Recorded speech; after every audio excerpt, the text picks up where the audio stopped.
everyone. I am Katie Moore. We are bringing you this continuing election coverage on our digital platforms. We are expecting the polls to close, of course, in 30 minutes now. And I think one person who is anxiously awaiting that to happen is Dr. Ron Fauché, a political pollster and political analyst who was so generous to join us tonight on this very historic and very important night. Ron, thanks so much for joining me on Facebook and online. And one of the big questions, I think, is at the end of the day, are we going to see those numbers, as Clancy anticipated, in the 60s for voter turnout? Do you think that that's possible? Oh, I think we're going to see very high voter turnout. You have to keep in mind, even though people in Louisiana are very concerned about the presidential election and supporters of both sides are turning out in extremely high numbers, but Louisiana wasn't one of the target states. It wasn't one of the states where the candidates came here. There was a lot of advertising. So to have a big turnout like this in a state that wasn't one of the national swing states is that much more extraordinary. Do you think that has something to do with the local races? Or, you know, we heard Devin talking to people over at a polling location in Metairie, and most of the people were indeed saying they came out to vote for the president. I think president is it. Sure, the local races are important. They always are important, and people need to vote. But it's really this presidential race. This presidential race has tapped people's emotions in a way that we've never really seen before. Politics has sort of flooded the decks of American society and American life in recent years, and this is the ultimate outcome of it. Why do you think that is, Ron? Do you think it's the social media factor? Well, I think social media is a factor. I think 24-hour a day, 7 days a week, cable TV coverage, plus internet coverage, plus the ability of people to participate in social media. But I also think most of it is about Donald Trump. His supporters love him, his opponents hate him, and so he produces these opposite reactions that encourage participation because people want to go and either vote for him or against him. Yeah, and obviously we're seeing a lot of that tonight. I heard from the Democratic Party chair just a little while ago that our early voting numbers look like almost 1 million votes came in that way, which we've never seen that in history, right? No, that's extremely high. And you know, and that isn't even beginning to count the numbers of people who voted today. So there, you know, we're going to have a very high vote here. There's no question about it. And I think we're going to see some high votes in really just about every state in the country. I have to say, I was one of those who voted today, and it was actually kind of nice. The lines weren't outrageously long. We were all socially distanced from each other, but it certainly did move. So that was pretty nice. It did. I vote in the St. Dominic's polling place, which is one of the largest in the state, and I have to congratulate the people who work there. They did a great job. Yeah, they did. And I know that there was such a shortage of poll workers because of the fact that we are in the middle of a pandemic. We can't lose sight of that fact as we move through the night. It is historic on so many levels what we're experiencing today. But, you know, those people who decided to turn out and work the polls really do have my admiration and respect because I know that it's not easy to put yourself out there like that. So that was really incredible. But Ron, talk a little bit about the presidential race and what you're watching for tonight. We've heard a lot of talk already about Pennsylvania and Florida. Of course, Florida seems to be, you know, just the thorn in the smooth election side in a lot of ways. Do you think that that's going to happen and play out tonight? Well, it's deja vu all over again. You know, I remember in the 2000 election, it got down to a few hundred votes in Florida, and there were court contests, and we very well could see that again. Looks like Florida is close. Some of the data is showing that Biden is not doing as well as Hillary Clinton did in the Miami-Dade County area, which is generally speaking a Democratic-based area. So that may be a factor that helps Donald Trump in the end carry the state once more. But yeah, Florida is going to be interesting. It looks like Georgia is going to be interesting, and North Carolina. So we've got 3 southern states that are close contest right now. And we've been talking about the swing states, and there are a lot of them this election season and cycle. Was that unexpected that we would see these southern states be swing states? I mean, typically, Georgia's pretty red, right? Yeah, well, people expected Florida, but not necessarily Georgia, because Georgia has been red, although the margins for Republicans have been getting smaller in Georgia. So Democrats thought they had a real shot there this time, and we'll see if they're right. They also have 2 Senate seats on the block in Florida, and in Georgia. So that the turnout, the presidential turnout, this high base of people participating is shuffling the decks all over, and that could have a big impact on who controls the Senate. Yeah, let's talk about that a little bit. I mean, you're looking right now, let me just say this real quick. You're looking right now at a live picture of CBS's presidential tracker. So these are the votes that are coming in so far. That's the tally on the lower left-hand side of your screen, lower right-hand side of your screen, rather. And so, 37 right now to 20 for Joe Biden. And then the states that you see in yellow there are the states where the polls have closed. So we should start to see some more numbers coming in from those states pretty quickly, right, Ron? Absolutely, and you've got some of the most important states coming in there, particularly Pennsylvania. Everybody's going to be fixed on Pennsylvania, and also Ohio. If Joe Biden can win both of those states or one of those 2 states, it's going to be good news for him. Okay, and let's talk about the Senate race a little bit, or the race for control of the Senate, I should say. Obviously, Bill Cassidy is an incumbent. He's running here. But what do we expect to see coming out of this in terms of who controls the Senate? Well, it's a big battle. You know, the Republicans have a lot more seats on the block. They have greater exposure than the Democrats do. There's a lot of Republican incumbents who are in trouble. You've got at least 3 Republican seats right now that are highly vulnerable to loss, and you have 1 Democratic seat that's highly vulnerable to loss. But then the Democrats have a shot at 4 or 5 other Senate seats around the country. So the Democrats have a real chance to pick up the Senate, but a lot of it will also depend upon the presidential race. Rarely do you see this kind of turnout in Senate races as well. So it's sort of, this rising tide of turnout is lifting all boats, but we don't know which boats it's lifting yet.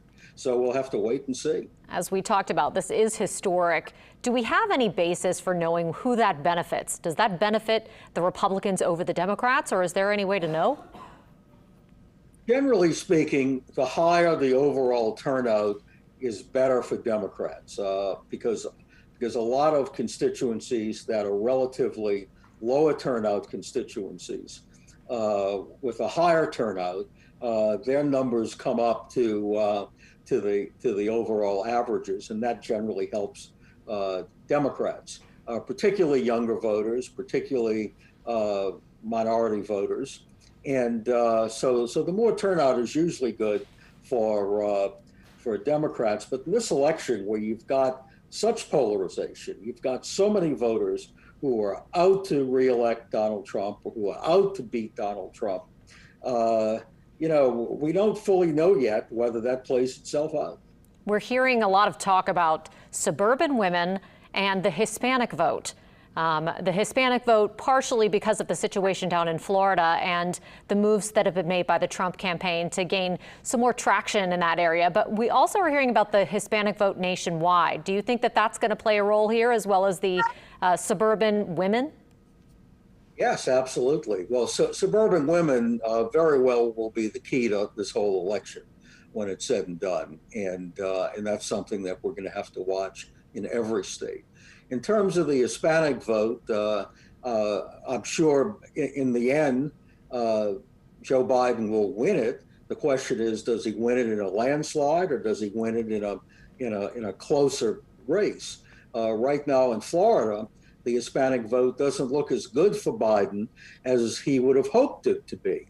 Although the Cuban Americans in Florida have generally had a history of Republican voting, so it doesn't give you quite the same sense that you would in other states with high Hispanic votes, particularly states like Arizona, for example, and Colorado.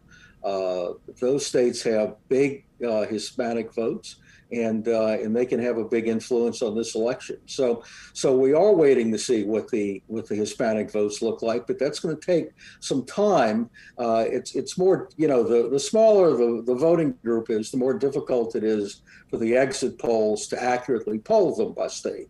So it's going to take more time to figure out exactly where these groups are going. But yes, Joe Biden needs a big Hispanic vote, and if he doesn't get it, it could be a problem for him. All right, Ron Fauché, we're in for a long night. Thanks so much for being with us. We'll get back with you in just a little bit as the night continues to progress and as those polls close in just 20 minutes. But for now, we want to go over to Karen Swenson. All right, thank you very much, Katie. And we are joined now with Clancy Dubose. And Clancy, I'm just looking online, and at last check, Florida is just neck and neck, and Miami-Dade in particular. Joe Biden ahead of the president by about 9 percentage points in Miami-Dade County. That's very narrow for a Democrat in a liberal county. That's true, and if Biden can't make up that, for example, Hillary Clinton did substantially better than that 4 years ago against Donald Trump in Miami-Dade County. So if Biden can't make that up, say in neighboring Broward County and elsewhere, then Donald Trump looks to be in good shape to carry Florida. I'm not predicting it, I'm just saying the way it looks right now. I had a text exchange with a Democratic operative on the national level, and I said, are you worried about Florida? And he said, yes, we should be. So I think the Democrats at this point are not giving up because the votes have already been cast. It's just a question of counting them. But I think they are shifting their optimism or their hopefulness elsewhere. I think some of them are kind of slowly coming to the conclusion that it looks like Donald Trump may well carry Florida again. We'll know more in the next half hour as all the votes are counted, but it may well be that Florida, which has had such a problem with recounts and close calls, that it may not be that close. I mean, it won't be 55-45, but it may be definitive enough that they know what the result is.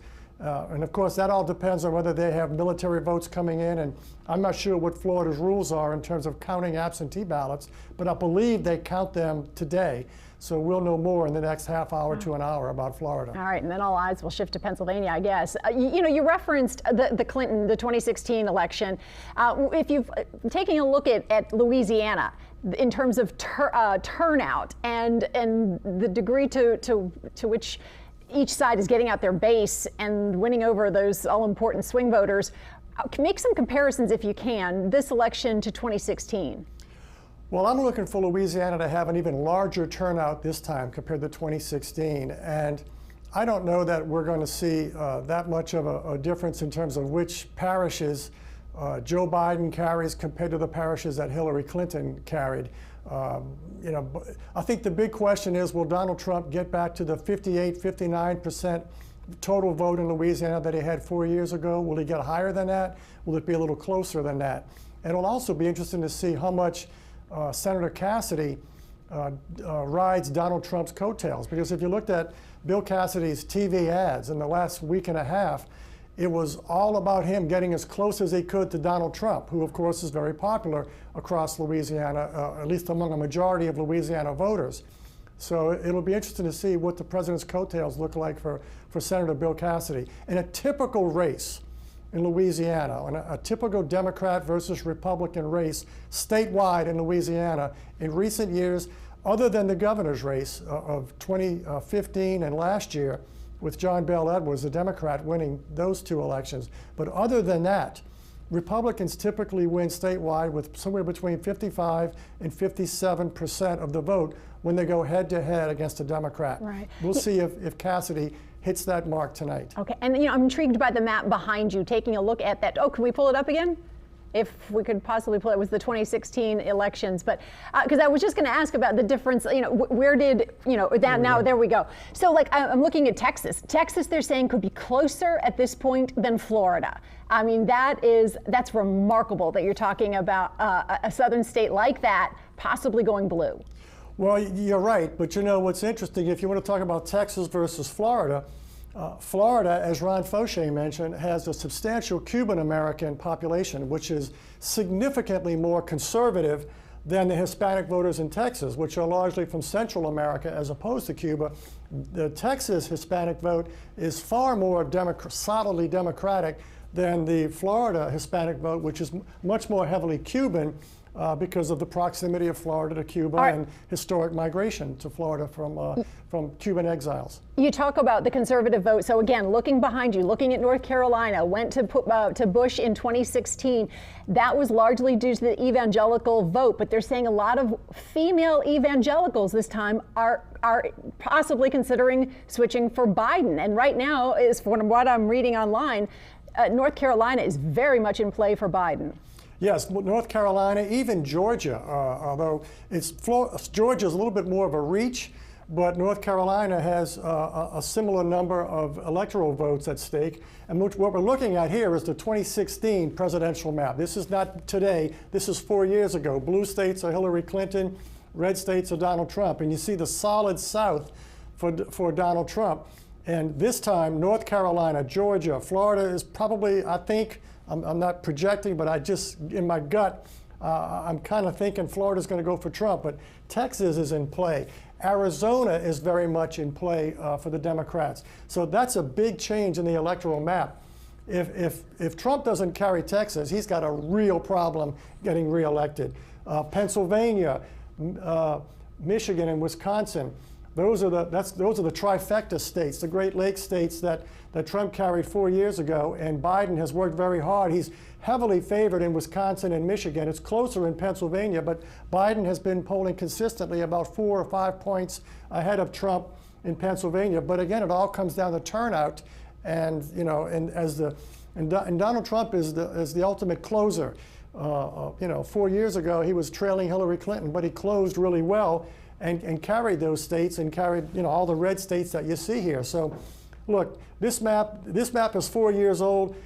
It's not going to be the same this year. I don't know how it's going to change, but it is not going to be exactly the same. We're going to see some things change, and it's going to be closer than this, I suspect. Right. I'm not predicting which candidate's going to be on top, but we're going to see some changes in this map. Well, you mentioned North Carolina and Arizona and Michigan, et cetera. A lot of those states and Iowa are swing states in which the Senate races are up for grabs. Looking at Arizona, I mean, that's solidly red. I went to high school there, but that could turn blue. You had Cindy McCain going out there and campaigning on behalf of Biden. You've got Mark Kelly, who could become the first Democratic senator there in quite some time. And in fact, for the last several months, Kelly has been polling ahead of the incumbent, Republican incumbent. So that is, Arizona is very definitely in play. And Biden has consistently polled ahead in Arizona too. But again, polls are not crystal balls. They're just a snapshot of what it looks like in voters' minds at a particular moment in time. Today is the poll that matters. And we're going to watch Arizona very carefully, Texas, Georgia, North Carolina, Ohio, and of course, Pennsylvania, Michigan, and Wisconsin. And you're right, Iowa has an interesting Senate race because there the incumbent Republican senator up for re-election, Joni Ernst, is facing another woman, a Democrat, I think it's Greenberg, Greenfield, I forget, Green something, I'm sorry. That's a very close race. It is going back and forth in the polls. So it's going to be interesting to see how that one turns out as well. Maine as well. Susan Collins, very much in jeopardy. She's been there a very long time, but she could be outed. A lot of her more liberal or mainstream supporters were upset with her Brett Kavanaugh support. Brett Kavanaugh and many other things. She voted for virtually all of Donald Trump's nominees, and she always expresses concern, but then she votes with Trump, and that's been the knock against her. Maine is a solidly blue state in presidential races, but it does have a Republican senator, and that's true of a number of states. But typically, in races where a Senate candidate for either party is running for re-election in a presidential year, in recent presidential elections, the Senate races kind of follow state by state, however those states vote in the presidential race. So Susan Collins is very much on the bubble tonight. And just to kind of footnote what you're talking about, in South Carolina, think about Lindsey Graham. Usually the incumbent has and especially with a man like his recognition, would have such an advantage, and yet he's in a tight race as well. Are these people are anti-Trump votes. I mean, that whole Lincoln Project came out. Those Republicans who are sort of an offshoot of the party who are just essentially rejecting Trump. What are your thoughts on that? Well, Lindsey Graham does have a very tight race in South Carolina, running against an African-American Democrat who was chairman of the South Carolina Democratic Party, Jamie Harrison, who raised more money than any other candidate for Senate in U.S. history. That's a phenomenal thing. South Carolina, a state that is, I'm not even sure if they have as many electoral votes as Louisiana, or about the same. And to pour that money, it really boosted South Carolina's economy. I think about $100 million just into Jamie Harrison's campaign. That's how much dislike there is around the country for Lindsey Graham. And even in South Carolina, among people who don't like Trump, Trump is expected to carry South Carolina, but Trump himself criticized Lindsey Graham only a few weeks ago, basically saying that guy's useless to me or something like that. And so Graham has a real race on his hands. I think he's still favored, but, and of course, if he wins with 50% plus one, he's still Senator Graham, but he's having to work very, very hard for this re-election. And he's less popular in South Carolina than Donald Trump is. And if Harrison were to win, that would be the first time South Carolina ever has two African-American senators representing that state.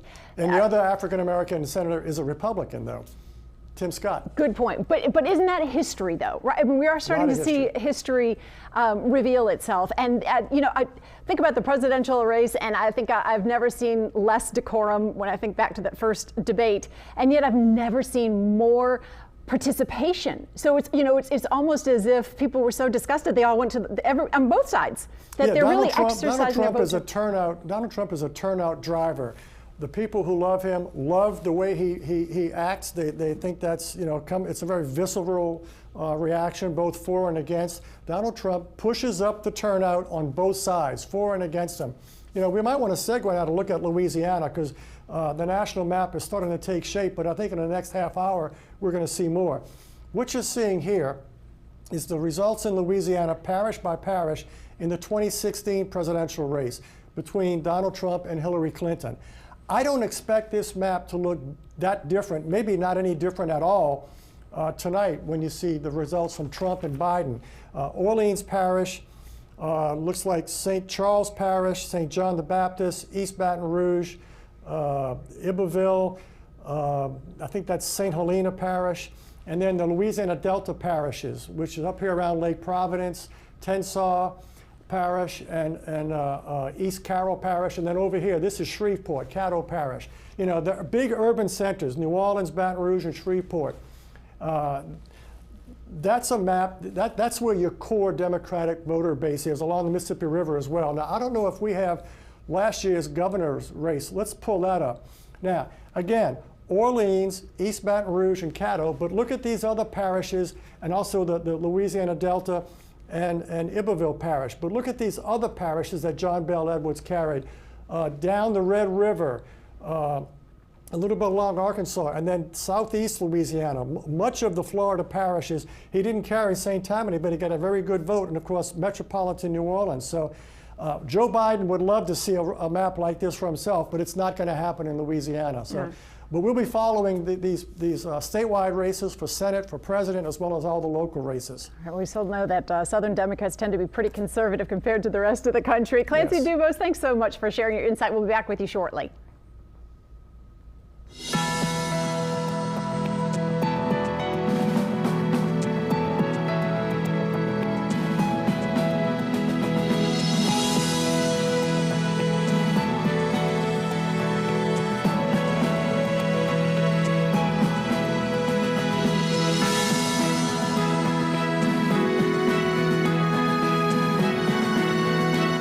Well, we continue our campaign 2020 coverage. Sharice Gibson joining you here, and of course following along with my colleagues Karen Swinton and Katie Moore. But for right now, we have about maybe 5 minutes before the polls close. I'd love to go out to Paul Murphy. He's been at the Orleans Clerk of Court, Arthur Morell's office. This is right there outside of Tulane and Broad. Is Paul with us? Oh, there he is. Paul, do we have any people that are still in line outside?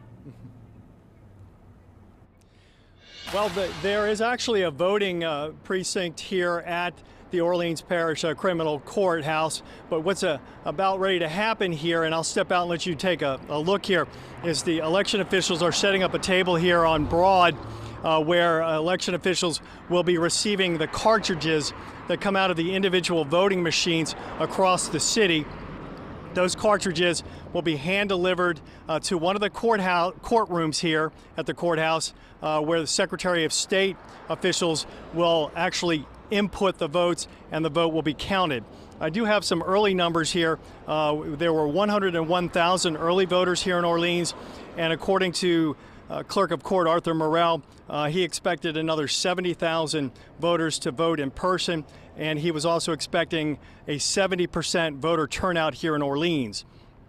According to the Clerk of Court's office, many precincts saw more than 60% of their registered voters casting ballots by noon today, and that is a trend that they haven't seen before. And also, for the first time, millennials, those ages 18 to 34, seem to be outpacing older voters at the polls here in New Orleans. Now, we spoke with a New Orleans couple a little while ago who talked about the importance of voting tonight. We've learned throughout history it's important to vote. Our vote does matter. Even with one individual, it does matter. So we wanted to get out and vote and make sure our number counts. And then with all the things that are going on in community, society today, we want to just make sure we get out and speak and just let everyone know what we think as well. How do you think it's going to go tonight? I think it'll be close. I think it'll be a close one. We'll just have to wait and see. And again, here at the Orleans Criminal Court, election officials will soon be collecting those cartridges out of each individual voting machine here in Orleans Parish, and then the vote will be counted. We're live in Mid-City. Paul Murphy, Eyewitness News. Well, thanks so much. And right now, let's go from Mid-City to Baton Rouge. That's where we found Danny Monteverde at the Secretary of State's office. Hey, Danny. Hey, Charisse, and Paul was talking just a second ago about the votes will be coming into courthouses around the state in just a few minutes, and when that data is input, it's going to be sent here to Baton Rouge to the Secretary of State's office, where it will all be put together, and we're going to start to find out the results of voting across Louisiana. There should be some results coming in fairly quickly. There's been nearly 1 million people who did early voting during the early voting window, so those numbers have been counted kind of the past few days. If you joined us earlier tonight, you saw some video from yesterday of employees of the Orleans Parish Registrar and the Secretary of State's office actually working in the city council chambers yesterday at New Orleans City Hall to start making sure that the literally tens of thousands of absentee ballots that were sent in early were filled out the right way and ready to be tallied tonight. And that's a process that could take a little while, but that work is happening now. That's actually going to be done by hand, but in the next few minutes, like I said, we should be starting to get some results coming in here to Baton Rouge from all corners of Louisiana. Back to you in New Orleans. Danny, thanks so much for that update. And we, of course, will continue our Campaign 2020 coverage on our digital media areas, so Facebook, Twitter, and our WWLTV.com website as well. For right now, we'll send it back to the network, to CBS, as we continue our political coverage.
Welcome back, everybody. Katie Moore here in the Channel 4 studios. And just as soon as the polls closed at 8 o'clock here in Louisiana, we are ready to call Louisiana for Donald Trump. So WWL-TV is now projecting that Donald Trump will be the winner here in Louisiana. Now, that's not unexpected, and the Associated Press has called the same thing for Louisiana and for President Trump.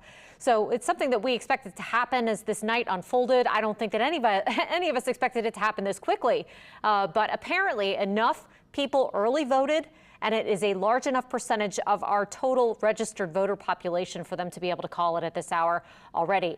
8:05 on election night, Louisiana, our 8 electoral votes go to Donald Trump. So the calling is happening for different states across the country as those polls are closing at 8 o'clock. Apparently, New York has been called by the Associated Press as well, which again is also not all that unexpected for Joe Biden tonight.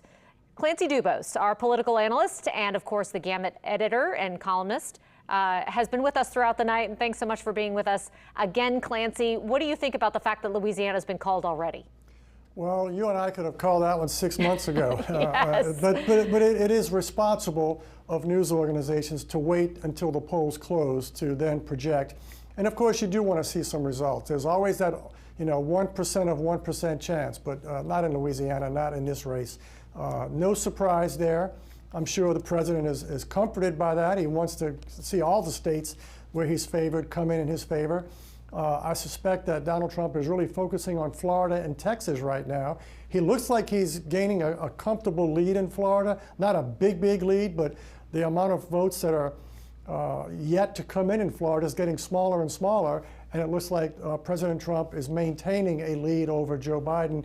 But we don't know yet how many mail ballots or military ballots have yet to be counted. But Florida doesn't appear to be the cliffhanger that they thought it would, but Texas is looking more and more like it could be a cliffhanger. So, that's why we have these elections, because we never know which states are going to surprise us, and there will always be surprises.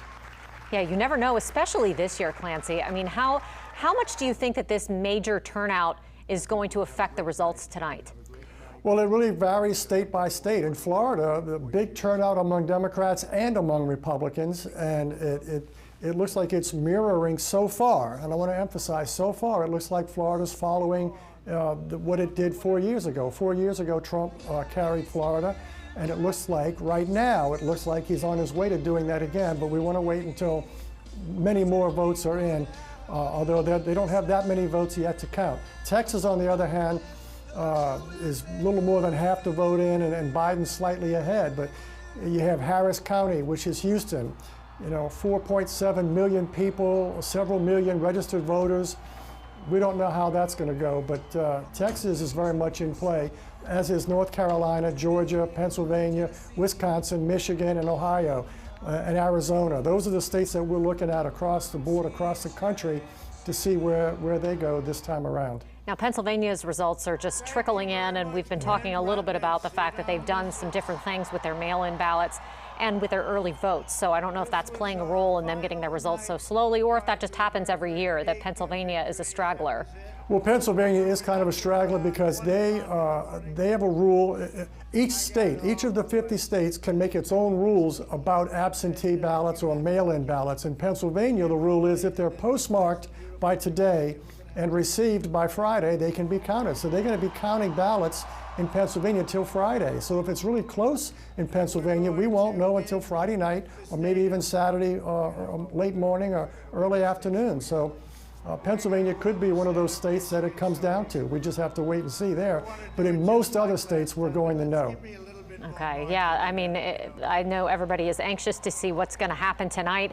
Again, the polls here in Louisiana have been closed for about 9 minutes now. Clancy, are you seeing results, like a large slug of them coming in because of those early votes? Actually, I've been standing here waiting to talk to you, so I haven't had a chance to look at the parish-by-parish votes. I do want to take a look at those soon to see how they look, because depending on what the votes look like, for example, in Jefferson and St. Tammany, and in Bossier in the Senate race, I might want to make a projection on the Senate race, but I got to look at those parish-wide returns as soon as we get a substantial number of those early votes counted. Okay, yeah, it says 20 of 64 parishes early and absentee votes are in on the Secretary of State's site so far. 61% so far going for Bill Cassidy, 17% for Adrian Perkins, and 12% for Derek Edwards. Are those numbers out of line with what you expected? Well, it depends on where they're coming from. Okay. You know, New Orleans Parish is going to be very heavily not for Cassidy, as will East Baton Rouge, although Cassidy's from Baton Rouge, so he'll do a little better in East Baton Rouge percentage-wise than he does in Orleans. But Orleans and Caddo are going to be big parishes for Perkins. But it's really a question of whether, I think Cassidy ultimately will win the election, whether it's tonight or in December. It's just a question of, does he win tonight, and if so, how big is his margin? Okay, there's a full screen on your screen right now. Bill Cassidy, 61% right now. Again, as I just mentioned, 17% for Shreveport Mayor Adrian Perkins, who, you know, is somewhat of an unknown to some people in this area. I mean, we haven't seen a whole lot of him campaigning down here. Was that surprising to you that we didn't see more of him? Well, the truth is we haven't seen very much of anybody because of COVID in that sense, but he did have some ads on, but Cassidy had a huge ad buy in the last 4 weeks. He dwarfed all of his opponents in terms of the amount of money that he raised and put into TV advertising. And of course, he's the incumbent, so he's already somewhat known, if not well known. So he had an advantage of incumbency. He had the advantage of being in a ruby red state. He was always expected to win. Frankly, in my heart, I expect him to win tonight. The question is, does he get an over or less than 55%? That's kind of the over-under for Bill Cassidy.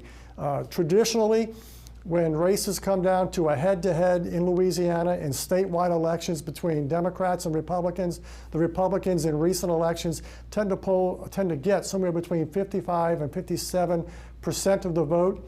So I would expect Bill Cassidy to get somewhere around 55% or a little better, but when it's all said and done tonight. You know, we have to wait and see. I want to see St. Tammany, I want to see Jefferson, and I want to see Bossier. Those are the suburban parishes where he should do really, really well. Okay, Clancy, we're going to let you look at some numbers. One quick thing to note, Joe Biden actually got 39% of the votes so far of the 26 of 64 parishes in the early votes they're in. That's a pretty significant number for a Democrat in a statewide Louisiana election. So that'll be something to watch as we continue through the night. Although, again, we have projected that Donald Trump will be the winner of Louisiana's 8 electoral votes tonight. Now we want to go over to Sharice Gibson with Ron Fauché. As you just mentioned, we have Dr. Ron Fauché, who is our pollster and political analyst. Ron, right now, everyone keeping their eyes on Texas. I know that everyone was concerned about Florida being a swing state here, and it looks like Florida, as Clancy just mentioned, is going to make its way or mirror what happened in 2016. But that's not the end-all be-all here. Do you believe that? Well, we don't know. I mean, Democrats have been hoping to turn Texas blue for a long time. Most political pundits, including me, have had doubts about their ability to do it anytime soon. But the polls continuously showed in recent weeks that Texas would be a close race. It's surprising that the Democrats didn't put more money and effort into the state. Perhaps Michael Bloomberg should have put some of the money he put into Florida into Texas. But you know, if Biden wins Texas, the race is over with because it's such a big state and it makes up for any other possible losses that he could have. So that'll be something to watch. North Carolina is still something to watch. It's a state that Trump carried last time. Looks like Biden has a shot at it tonight. And if Biden wins it, that's a pretty big win for him. When we talk about Texas turning blue, exactly how close do you think we are in doing so? Well, you know, it's hard to say. I would rather see more returns than we're seeing now to make that determination. But you know, in the last U.S. Senate race 2 years ago, Beto O'Rourke came pretty close, a few points to winning the Senate race. And if Biden comes within a point or two of winning it, even if he doesn't win it, I think it's an indication that that the Republicans are going to have a real problem in Texas for the future. Well, certainly so. And right now I'm taking a look. I know that President Trump, they just announced won Nebraska, Joe Biden winning New Mexico. Of course, we just mentioned that Donald Trump won Louisiana. He's also won Wyoming and South Dakota. And Joe Biden taken New York and also Donald Trump taking North Dakota. So far, any shocking turns here, or is everything going as expected? Everything is going as expected in terms of those states that have been called and that were already colored in on your map. That's what they have been expected. It's basically following the voting patterns of the 2016 election, and it's following what the polls are showing. So we haven't seen anything big yet. The biggest thing we're seeing, the two biggest things we're seeing is Trump's possible ability to carry Florida again, and Biden's possible ability to carry Texas. So those would be two big wins for those campaigns. All right, and we'll keep our eyes on that tonight. Dr. Ron Fauché, thank you for joining us. All right, let's take a look at the amendments to the state constitution that were on the ballot. There were 7 of them. We're going to take a look at them, hopefully in order. Amendment 1. This essentially, if you voted yes, you were pro-life. This would say that there was nothing essentially in the Constitution to protect the right to abortion. At this point, that is very much succeeding. But you see, only 2 of almost 4,000 precincts reporting. So 1%, that's just a lot of really early votes that are coming in at this point. But again, that is a very contentious, probably one of 2 of the most contentious amendments, this one and Amendment 5. But at this point, the pro-life movement is winning by saying yes to that abortion amendment. The second one, this would essentially allow wells to be taxed on their production. And at this point, that is passing. But again, very early on, these, again, I just want to caution you, are early votes that are being tallied, 1%. So take it for what it's worth. The Rainy Day Fund Amendment. This would allow rainy day fund money to be used if a federal disaster is declared. So, for instance, if a hurricane were declared a federal disaster, then you could use money from the Rainy Day Fund to help. A lot of times it would be, just a short-term help before you could put the money back in when you're waiting for federal funds. This is passing 54-46. Number 4, spending limit.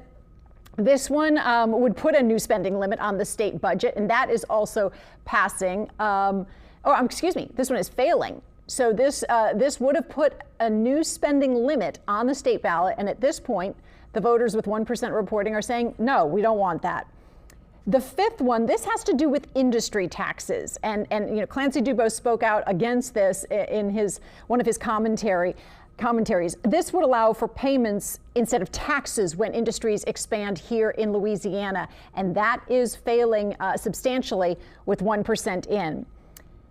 Amendment number 6 is essentially geared toward older Louisiana homeowners, and it would put a tax freeze on property taxes, and that right now is passing. And then finally, Amendment 7, this would set up a trust for unclaimed property. So if you had unclaimed property, it would sit in a trust until you're able to claim it. And this is passing 65% to 35%.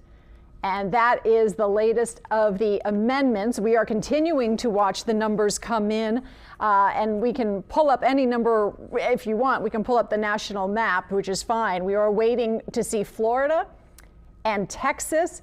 Florida, Miami-Dade, Trump has exceeded expectations there. All right, let's get back to Louisiana. Let's look at the race for Senate. And this is no surprise. Incumbent Bill Cassidy right now with 1% reporting, of course, winning very handily. Adrian Perkins, I believe the mayor from Shreveport, yes, is his strongest challenger. But at this point, he's only coming in at 16%.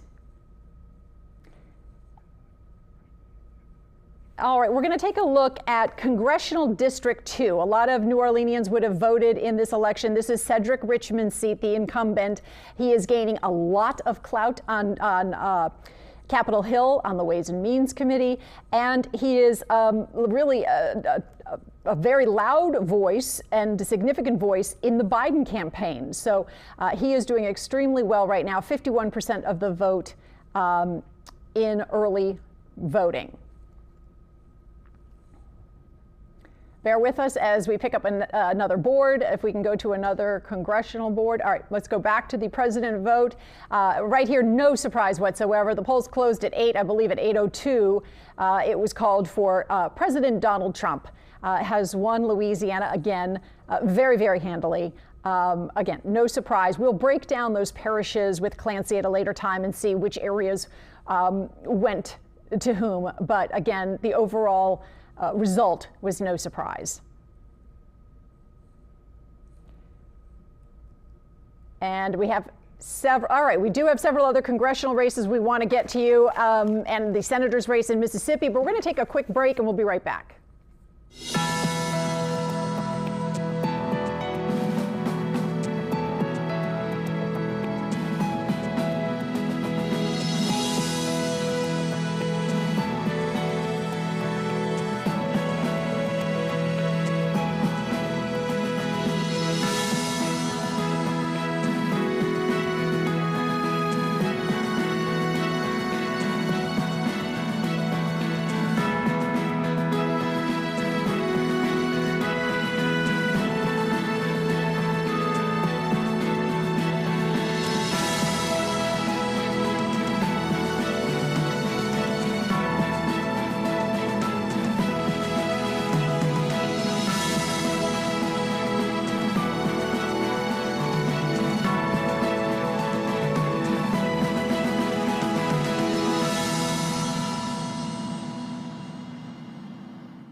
Back to our local campaign 2020 coverage. I'm Karen Swenson, joined by Clancy Dubose.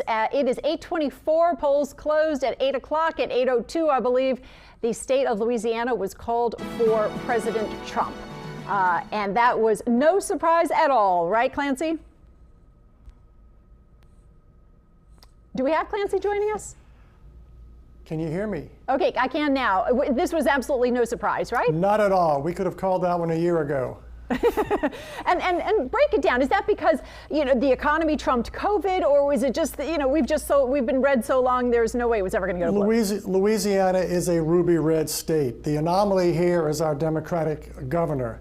But if you look at our electoral map, you know, in terms of who holds what office, both of our senators, 5 of our 6 Congress members, all of our statewide elected officials, except for the governor, are all Republicans. Okay, let's move on, and we're going to take a look at some other boards, Clancy. I think you can see them as well. Bill Cassidy, right now, he needs 50 plus 1. He's got 63% of the vote right now. His closest challenger is Adrian Perkins, the mayor of Shreveport. I want to caution people that while it says 1% reporting in the upper left-hand corner, this was something that was pointed out to me, and I'm grateful for that.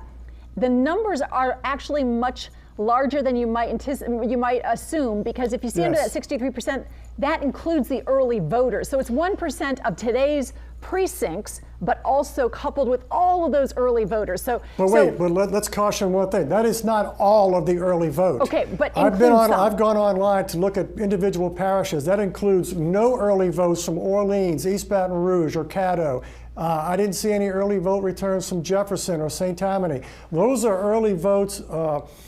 2 precincts of live votes plus early votes from a lot of the country parishes where you would expect that. So this is still just a few votes. Now, I do think Cassidy is going to lead. I actually think he's going to win. I'm not projecting it yet. I want to see more returns.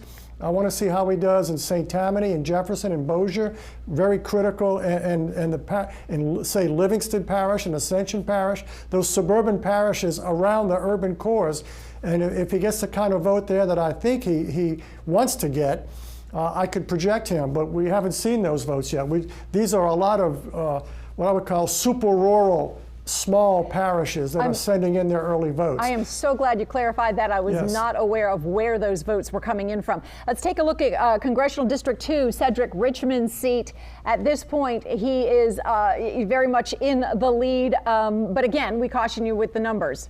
This is just, again, these are some early votes, probably from some of the river parishes, you know, and it's, I do expect Cedric Richmond will win.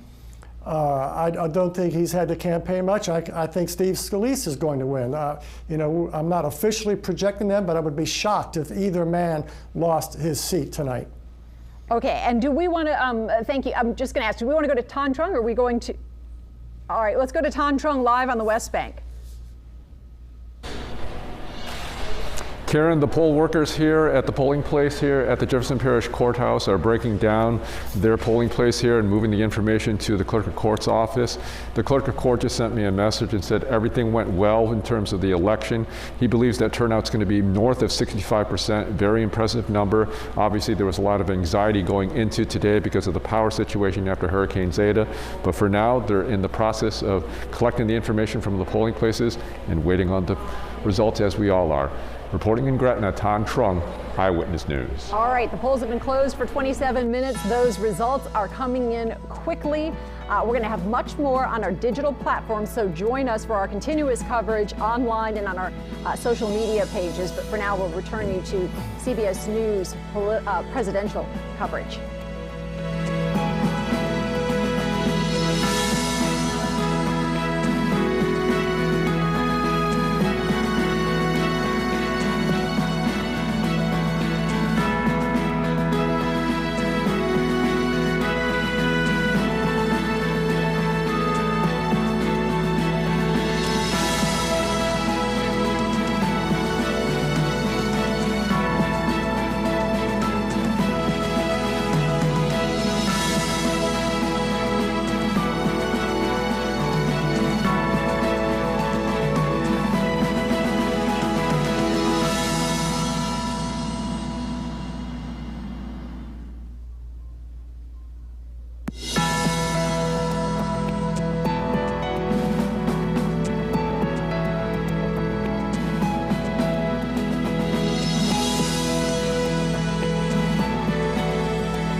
Welcome back, everyone. I'm Katie Moore in the Channel 4 studios. And, you know, the results locally are coming in fast and furious. At this hour, it's 8:29, and Paul Murphy is standing by outside Orleans Parish Criminal Court. That's where Arthur Morell, the clerk of court, has been counting the votes as they're coming in. Paul, are we seeing any significant results yet? Not yet. We are set up outside in front of the Orleans Parish Criminal Court at Tulane and Broad, where precinct captains, polling commissioners will be bringing the cartridges from each individual voting machine here to the courthouse. It'll go upstairs to a courtroom where there are Secretary of State employees that are actually putting those cartridges in the machine, and the votes are being counted. Now, Clancy just a little while ago was talking about Louisiana being a ruby red state. Well, I can tell you that New Orleans is certainly an island of blue in that ruby red sea. We watched as they were closing down the Ward 3 Precinct 8 voting area here at the courthouse, in the basement of the courthouse. They did post a vote, and at one of the voting machines we saw Joe Biden 99 to Donald Trump 7. So that is indicative of the way voters here in New Orleans, not Louisiana, but in New Orleans, are casting their vote tonight.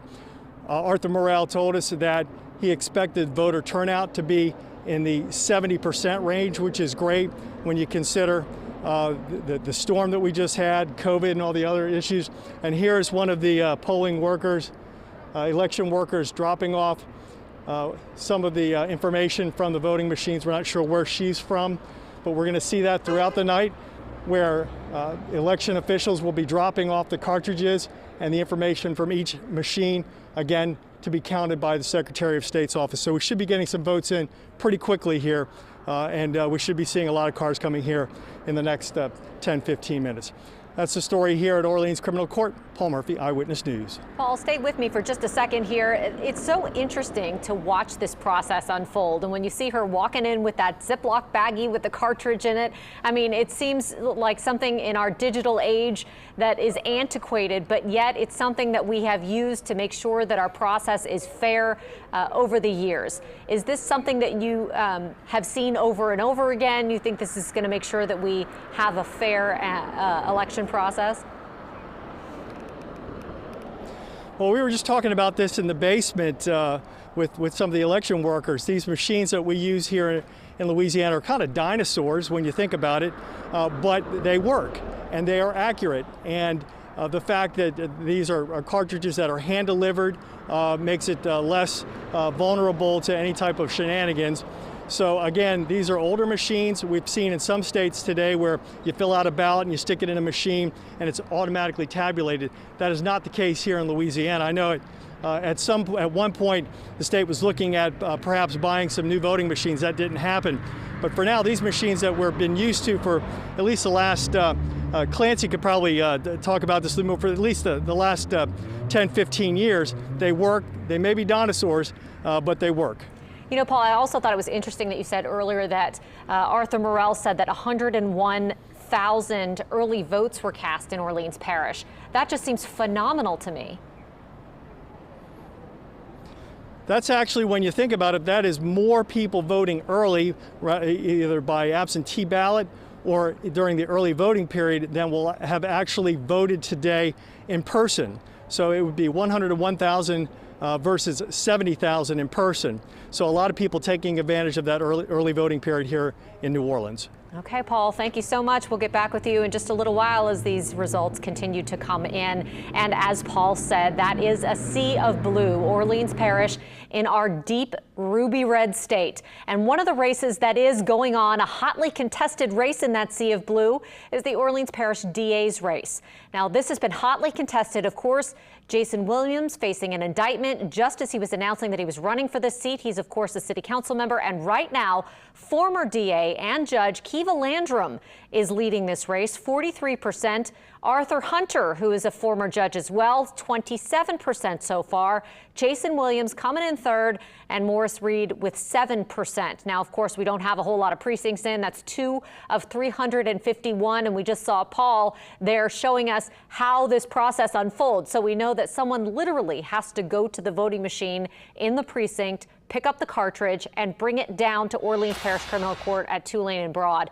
And look, some of these cartridges are just now really starting to come in. Here's another one, and we're going to add these votes to the tally that we're seeing as the votes continue to come in throughout the night. So this is how the process works. This is democracy in America in motion, and it is going to be a big night for it. Now, of course, we know that Donald Trump has already won Louisiana by a large margin. Clancy Dubose saying a little while ago that he could have called that race a year ago. So that was not a big surprise. That race was called shortly after the polls closed, just minutes after the polls closed, both by us here at WWL-TV and the Associated Press. So that was not unexpected, sort of like a lot of the different states that have been just, you know, ruby red states throughout the country. I mean, so there are a lot that are closing their polls hour by hour, and then we're starting to see those tick either for Donald Trump in those ruby red states or in the typical, you know, Democratic states. Those are going to start coming in more and more for Joe Biden until we really start to see a firm electoral vote count, which is, of course, the outcome of the election. Whoever gets the most electoral votes is the one who wins the presidency. So this vote that you're seeing right here, look at this. They're just now coming in waves. More and more of these poll commissioners are bringing in these cartridges. They bring them in those bags, which look like secured bags, and then they take them into the courthouse where they are counted. It's a cartridge that gets put into a machine, Paul said, according to Arthur Morell, the clerk of court. The cartridge gets put into the machine and the votes are counted. So we're going to continue to see that process unfold as this night goes on. Now, Orleans Parish has had some difficulty in the past in getting some of those votes in quickly. But I don't think that we're expecting any real delays in seeing Orleans Parish votes come in tonight, at least fingers crossed. That's what we're hoping. I think everyone is hoping for a quicker resolution than a later one because there are so many unknowns, especially with that major race, the presidency, that still is in question tonight. So hopefully we won't see any significant delays. But again, these are the poll commissioners who are bringing your votes in Orleans Parish into the Orleans Parish Clerk of Court's office. New numbers in. This is the Orleans Parish Civil Court Judge race. This has been an ugly race. I'm sure Clancy Dubose can chime in on this one. I know that he's been talking about this for some time and about the fact that this race has been so ugly. But incumbent Chris Bruno, 72%. Jennifer Medley, who is running against Chris Bruno for that seat, 28% so far. That's with 2 of 351 precincts reporting. And of course, in those numbers are some of those early votes and absentee votes, I believe. We'll double check that with Clancy in just a minute. But you know, this really has been an ugly race. Lots of TV ads run about this. Lots of, you know, mudslinging on both sides as this race has played out. This is for an Orleans Civil District Court judge seat. So this is for Division F of the Civil District Court. Incumbent Chris Bruno running against Jennifer Medley. So these are just some of the races that we've seen coming in throughout the night as the polls have now been closed for 37 minutes here in Louisiana. About 8 minutes in, maybe less, is when we had already seen Louisiana called for President Donald Trump. So our 8 electoral votes are going to go to him. But now we're starting to really get a good look at some of these hot local races. We looked at the DA's race before in Orleans Parish. This is, of course, another Orleans Parish race, the Civil District Court Judge race. And again, it has been an ugly one between Chris Bruno and Jennifer Medley. So we're going to continue to watch that one as it's been a hot one. We also have some hot races in Jefferson Parish, but those results in JP were lagging a little bit last time I checked. Let me just pull up the Secretary of State's website here and reload and see if we can get some of those results in from Jefferson Parish. I don't think that they're coming in yet, but let's check it out and see. Jefferson had some hotly contested judicial seats as well, which have featured negative ads again, some really significant mudslinging in some of those contests as well. We are about to be able to project Steve Scalise as the winner of his congressional seat. Steve Scalise, Representative Steve Scalise, reelected to the 1st Congressional District here in Louisiana. Of course, he has a high power position in Congress. He has held that seat for quite some time, and he is leading substantially over Leanne Dugas, who is the Democrat running against him, and independent Howard Kearney. So 86% Steve Scalise winning. Clancy Dubose, you're making this projection for us tonight? No surprise there. Probably could have projected Scalise a year ago as well, just as we would have projected Louisiana for Trump. And I'm about this close to projecting Cedric Richmond, too. He's leading comfortably with just a smattering of votes in from the river parishes, and we haven't even seen Orleans yet. So it is extremely likely that Cedric Richmond will also be handily reelected tonight. All right, so no big surprises so far in Louisiana. Not at all. Are there any races that you think we are going to see some big shockers in?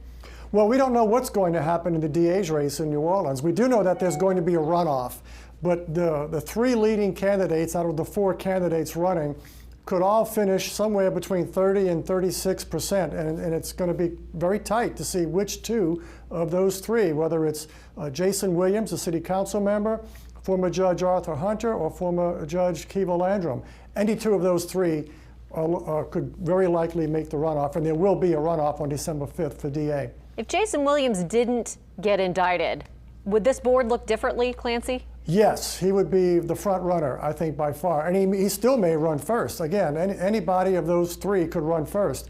But he would be a more, I think he'd be, I don't want to say a prohibitive favorite, but he would be a solid favorite if he had not gotten indicted.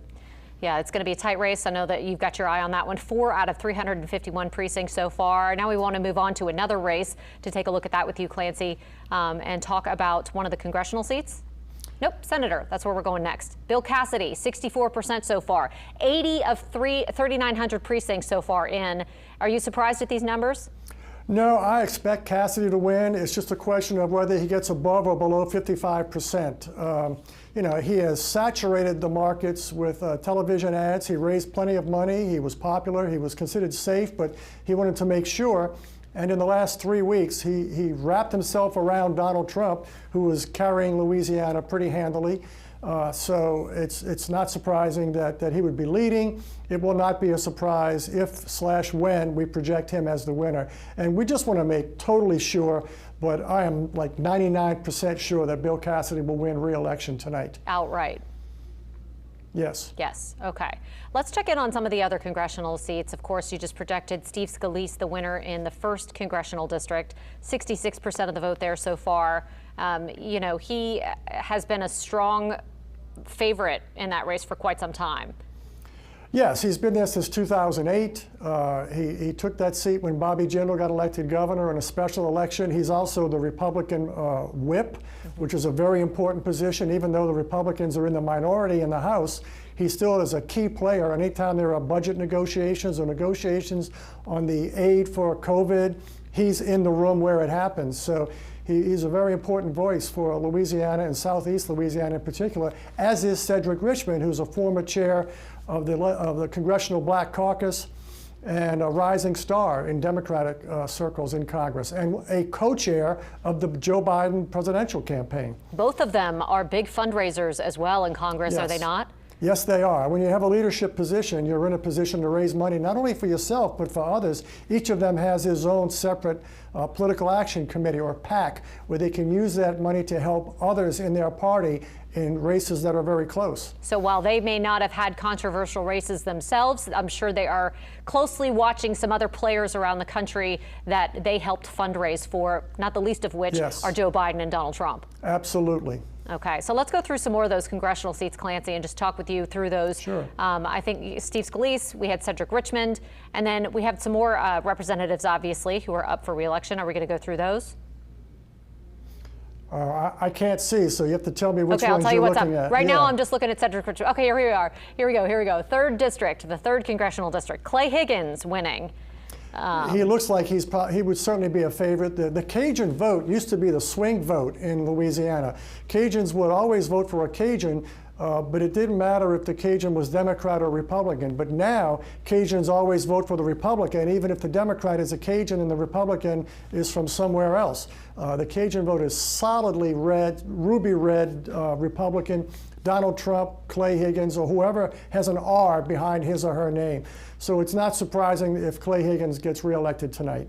So our Blue Dog Democrats are not as as prevalent as they used to be. They are harder, they are scarcer than hen's teeth, as they say. There you go. In the 4th Congressional District, Mike Johnson is winning 60%, Kenny Houston 27%. Yeah, Johnson is a very well-respected, he's kind of a rising star in Republican circles. He's a very intelligent guy, a constitutional scholar, ultra-conservative, but not one of those red meat kind of guys, in the sense that he, unlike some people who like to, and this is in both parties, there are Congress members who attack each other on a personal level, and Johnson distinguishes himself as being somewhat of a, not somewhat, but being very much a gentleman, even to people he disagrees with. He's exceptionally civil and polite, but he's very pointed in his comments in terms of the issues.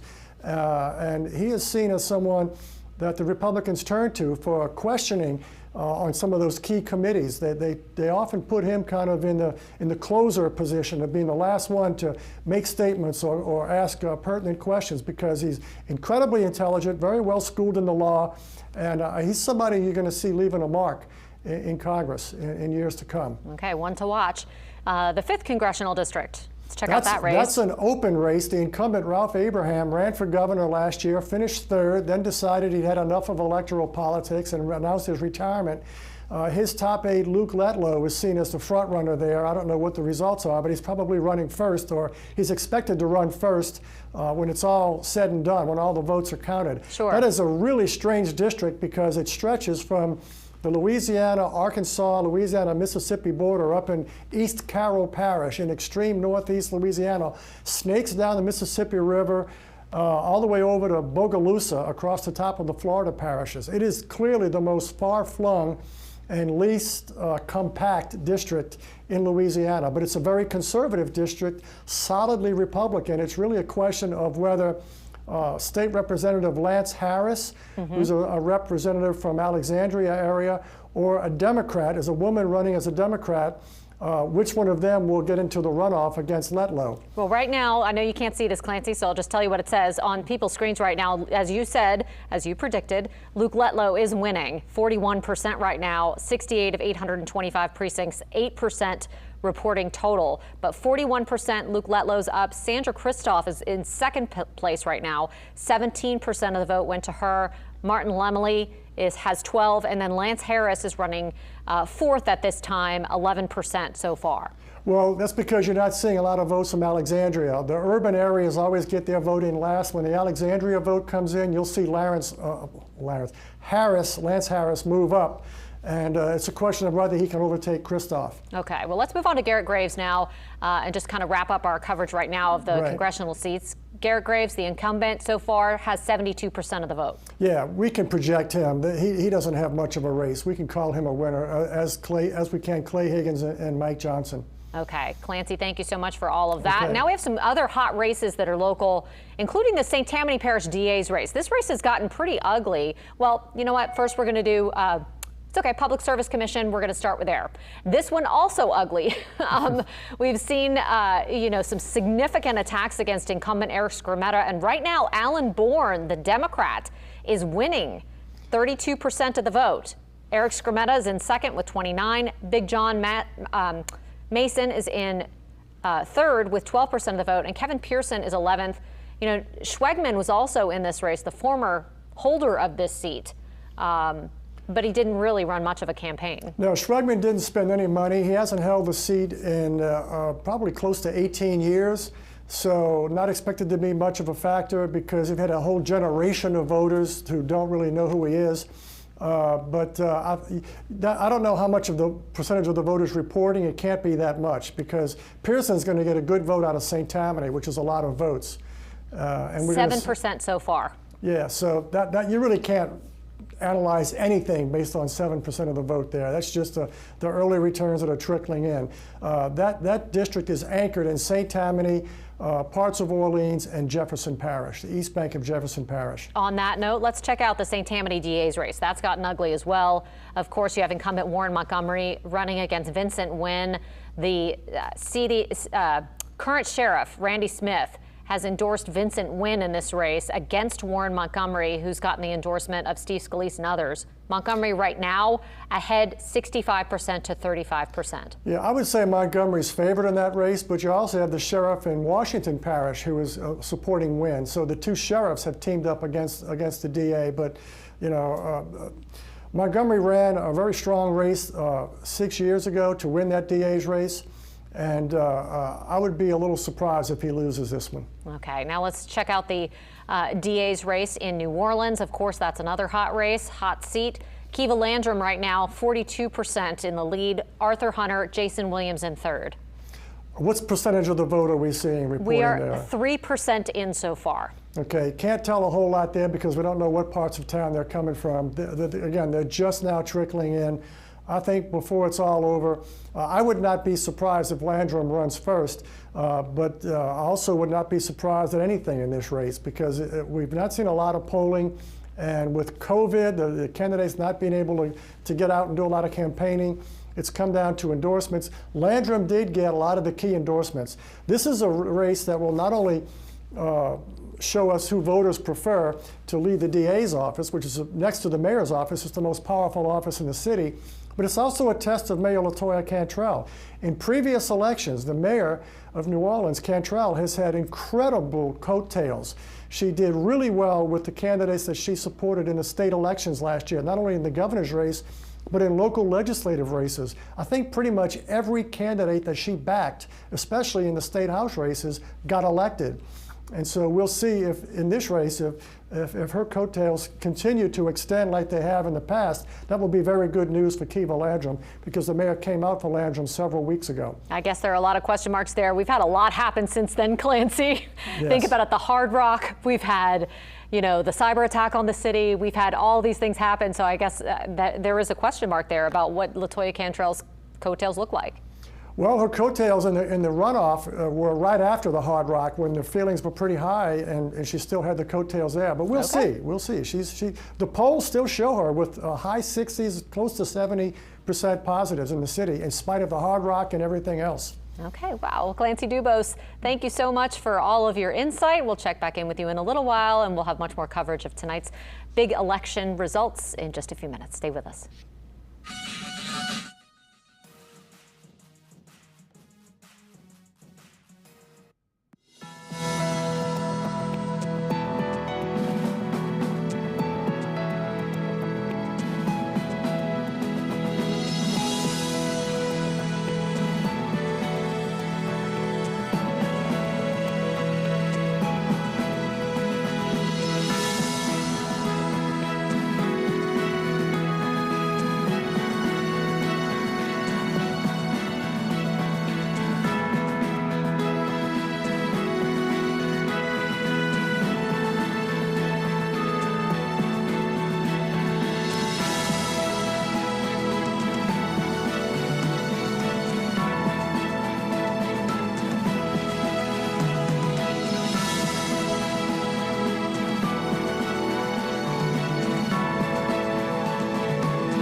To our local coverage of the election night, election 2020. We are closely watching some local races, and one of those is the congressional seat held by Cedric Richmond.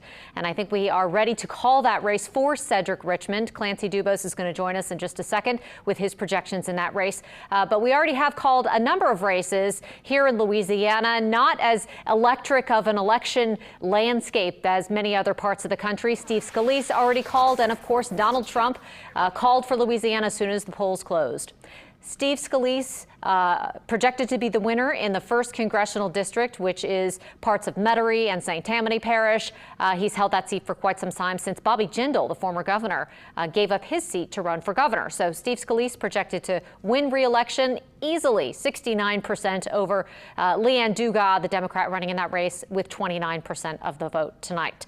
Again, we are expecting in just moments Clancy Dubose to project that we have a winner in the Cedric Richmond race, which is the 3rd Congressional District seat. That is Cedric Richmond. He holds it in New Orleans, and we're expecting to talk to Clancy about that in just a minute. But again, some of these races have not been all that controversial. In this one, it seems Cedric Richmond already has 56% of the vote, with 52 of 657 precincts reporting.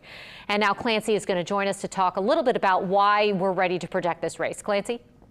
Well, sometimes you call a race because of what you have in, and this one I'm calling because of what we don't have in, which sounds counterintuitive, but Richmond is comfortably ahead in all of the parishes outside of Orleans and Jefferson. And yet Orleans and Jefferson, while we don't have a lot of votes or really any votes from there, we know that Richmond is going to run exceedingly well in his home parish of Orleans and on the west bank of Jefferson, where he enjoys the support of all the local elected officials and of the voters there. So Cedric Richmond, an easy winner tonight. We're ready to call that one. In our part of Congress, meaning our Senate races, our congressional seats, you know, it seems like we haven't had a whole lot of controversy, although Bill Cassidy, we're not ready to call that one just yet. Not yet. I want to see some results from Orleans and St. Tammany and Jefferson, as well as, you know, I want to see the 3 big urban cores, New Orleans, Baton Rouge, and Shreveport, and then I want to see the suburban vote around those.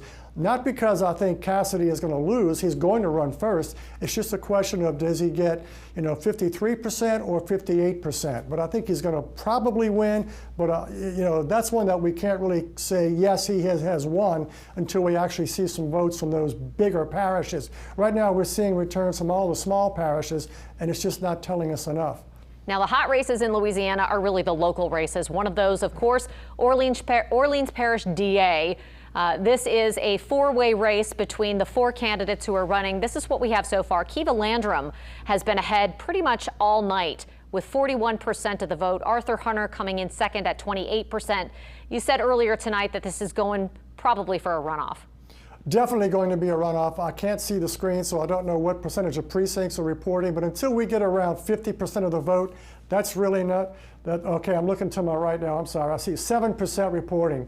You know, we don't really know where that vote is. So until we get 50% of the vote coming in or more, it's going to be really difficult to make a projection here.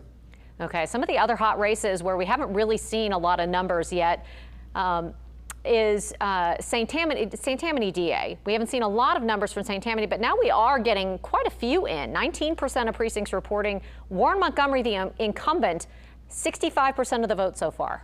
Yeah, I'm not surprised at that. I do think Montgomery's going to win, but I'd like to see some more because that's 2 parishes. It's St. Tammany and Washington. So we need to see more before we call that race. Now, of course, there have been some controversial endorsements in that race. You know, the sheriff endorsing Montgomery's opponent. Yes, and you know, that happens. It's politics. What's really interesting about that is the DA typically works very closely with the sheriffs in each of those parishes, and yet the sheriffs in both of the 2 parishes that comprise the 22nd Judicial District, which is where Montgomery's running, Washington and St. Tammany, the 2 sheriffs are opposing the DA. That tends to speak volumes and normally would show that somebody's in trouble, but you know, Montgomery so far is comfortably ahead. We just got to wait and get more votes before we see if those sheriffs' endorsements of win are going to turn the tide. Another place where we're watching some hot races is in Jefferson Parish, the judicial seats there. We haven't heard much about any turnout coming in from JP yet, and we're of course going to keep a close eye on that. But we did see some results coming in from Orleans Parish and the civil district court race. Talk about that race a little bit, Clancy, because it has gotten ugly. Which one are we talking about? Chris Bruno and Jennifer Medley. Okay. Again, I don't see any results up yet, but yeah, that's a very close race, very hotly. It's the most hotly contested race, period. I mean, that's like Trump and Biden, including outside PAC money. It's almost, you know, the Trump-Biden race writ large. Very nasty, very ugly. Frankly, it's one reason why I've been for a long time in favor of appointed judges, because then you don't have all that. But as long as we elect our judges, we're going to have occasionally judicial races like that. Yeah, Clancy, we're getting that board up in just a second to see what the latest numbers are. 62% right now for the incumbent Chris Bruno in that race, 38% for Jennifer Medley, his challenger, 10% of precincts reporting so far. That doesn't really tell us a lot, because they could all be coming, say, from Lakeview and Uptown, and you know, until we get everything from Algiers, Central City, Lakeview, Carrollton, East New Orleans, et cetera, unless we have a representative sample, we just don't know. Okay, Clancy, we're going to let you go ahead and take a look at the numbers right now. And Paul Murphy has been reporting live for us over at Criminal District Court in Orleans Parish, where these votes are coming in literally by hand as they're brought in and put into a machine. Paul, have you seen a steady stream of those poll commissioners coming in? Well, absolutely. We've seen about 50, 60 polling commissioners come up here to Tulane and Broad Orleans Criminal Court, bringing up the votes, the cartridges out of each individual machine. I'm not sure why the Secretary of State's website isn't reporting results. We've certainly seen quite a number of cartridges arrive here. So obviously there is some votes being counted upstairs in one of the courtrooms by the Secretary of State's office. And one thing that I've noticed in common with all of these election officials that are coming up here with their cartridges, they all look very tired, and they've had a long day, and I hope you had the opportunity to thank them for their service today. They did super, keeping those lines moving, washing, sanitizing those election machines, voting machines in between every voter. So they did a super job today under some trying circumstances, each wearing PPE, of course, keeping folks socially distanced. So again, here at Orleans Criminal Court, you're seeing polling commissioners bringing the vote up to be counted. And just in talking with the clerk of court's staff here just a little while ago, they are noticing at least a couple trends that we can talk about. There was 101 votes cast early versus 70 that were cast in person. So obviously a lot of folks taking advantage of that early voting period, whether it's the absentee ballots or during the early voting period. We're also told for the first time, millennial voters, those voters 18 to 34, have outpaced older voters. So that is a trend to watch. And finally, we're told that just based on the early vote that the clerk of court's office has seen, that African-American female candidates are really poised to do quite well tonight. So that's the story here at Orleans Criminal Court as the vote is being counted here for Orleans Parish. In Mid-City, Paul Murphy, Eyewitness News. All right, Paul, thank you. And now we want to go over to Cherise. And right now we are continuing to keep our eye on some of the numbers that are coming in as the polls have closed now over an hour. Let's take a look at the Jefferson Parish judgeships. I know that there are many of them, of course. So let's take a look at the boards if we can put that first one up. All right, this is a 24 District Court election, Section 2, Division B, with 25% reporting. It looks like, I'm sorry, I might need glasses here. 58% rather for Chris Cox and 42% for Pat Rooney. Of course, Chris Cox taking that one so far with 25% reporting. And let's go to our next board. All right. So this is a Chick-fil-A as with 64% over Jerry Smith. This is for JP judgeships as well. Chick-fil-A, it looks like far along in the lead. Our coverage continues in just a moment.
Welcome back as we continue our campaign 2020 coverage. One of the big races we were watching here was the race for U.S. Senate. The big question that we had was if Senator Bill Cassidy will win his reelection or if he would go into a runoff with Adrian Perkins, the mayor of Shreveport. Well, it looks like WWL has called that race. Let's go over to Clancy Dubose. Clancy, what do you say? Do you think that this one, you said that this was a given, but it was just a question of whether he would go into a runoff or not? Yeah, it looks like, as I pointed out earlier, Cassidy really sort of wrapped himself around President Trump. He had an ad showing President Trump praising him, and his vote across Louisiana is tracking very closely to the president's vote. So right now he's got 65%. I think when the urban votes come in, it's going to go down some into the 50s, but we can safely project at this point, with this much vote in already, that Bill Cassidy is going to be reelected to a second term in the U.S. Senate representing Louisiana.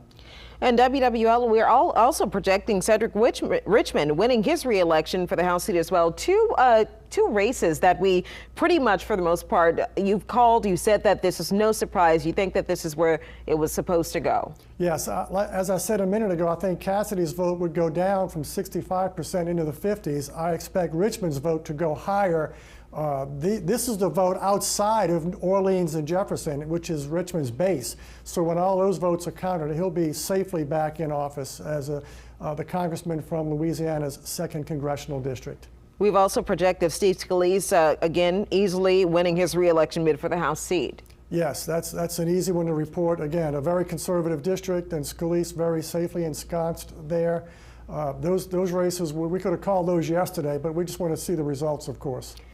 Well, let's talk about the DA race. We have Kiva Landrum leading the pack, 39%, Arthur Hunter with 29%, and Jason Williams, 23%. You mentioned that they would be in that top three. Do you think that we'll see a runoff between Kiva Landrum and Arthur Hunter? I think we'll see a runoff between Kiva Landrum and someone.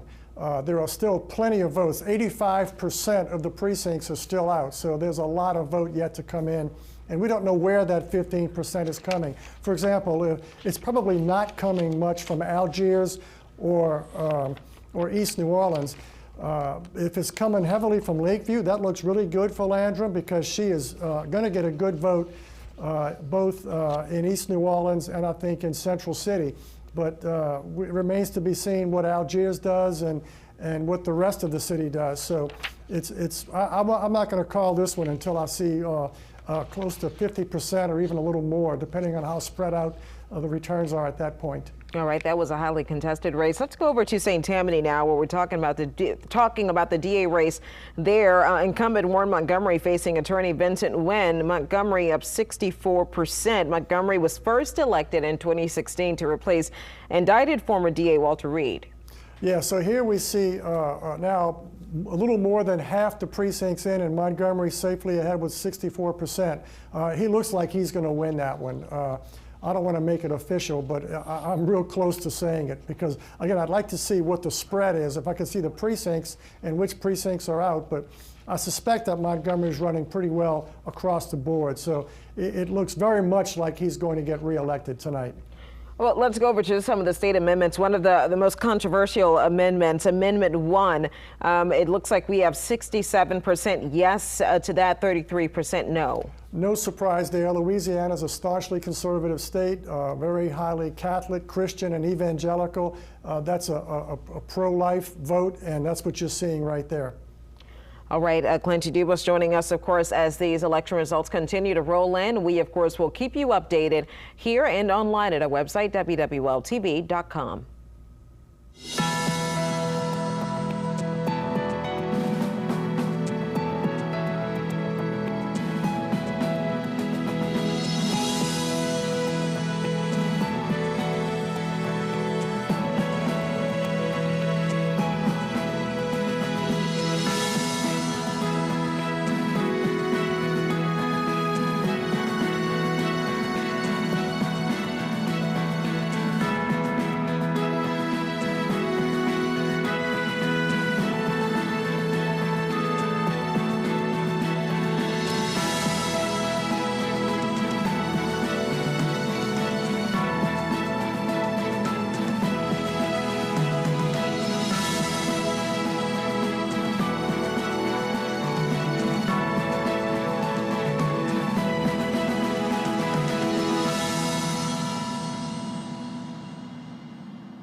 Welcome back to our digital coverage of Campaign 2020. We have called the race of Congressional District 1 for incumbent Steve Scalise. He addressed his supporters just a moment ago. Let's listen.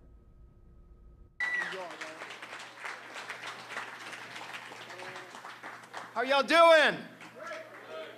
Well, let me first thank all the people of Louisiana's 1st Congressional District for re-electing me, giving me the opportunity and the honor of representing you in Congress for the next 2 years. Thank you so much.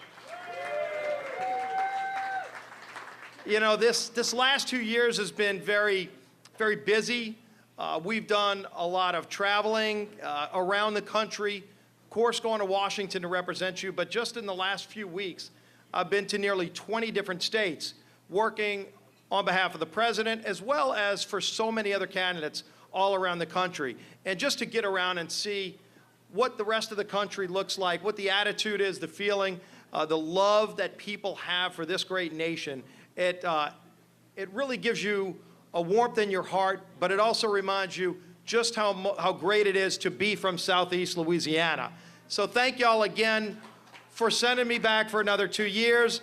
I want to thank so many people here, but let's start with thanking, I'm the House Republican whip, but in our house, the House whip is Jennifer, my wife, who does a great job of keeping the House running when I'm in Washington.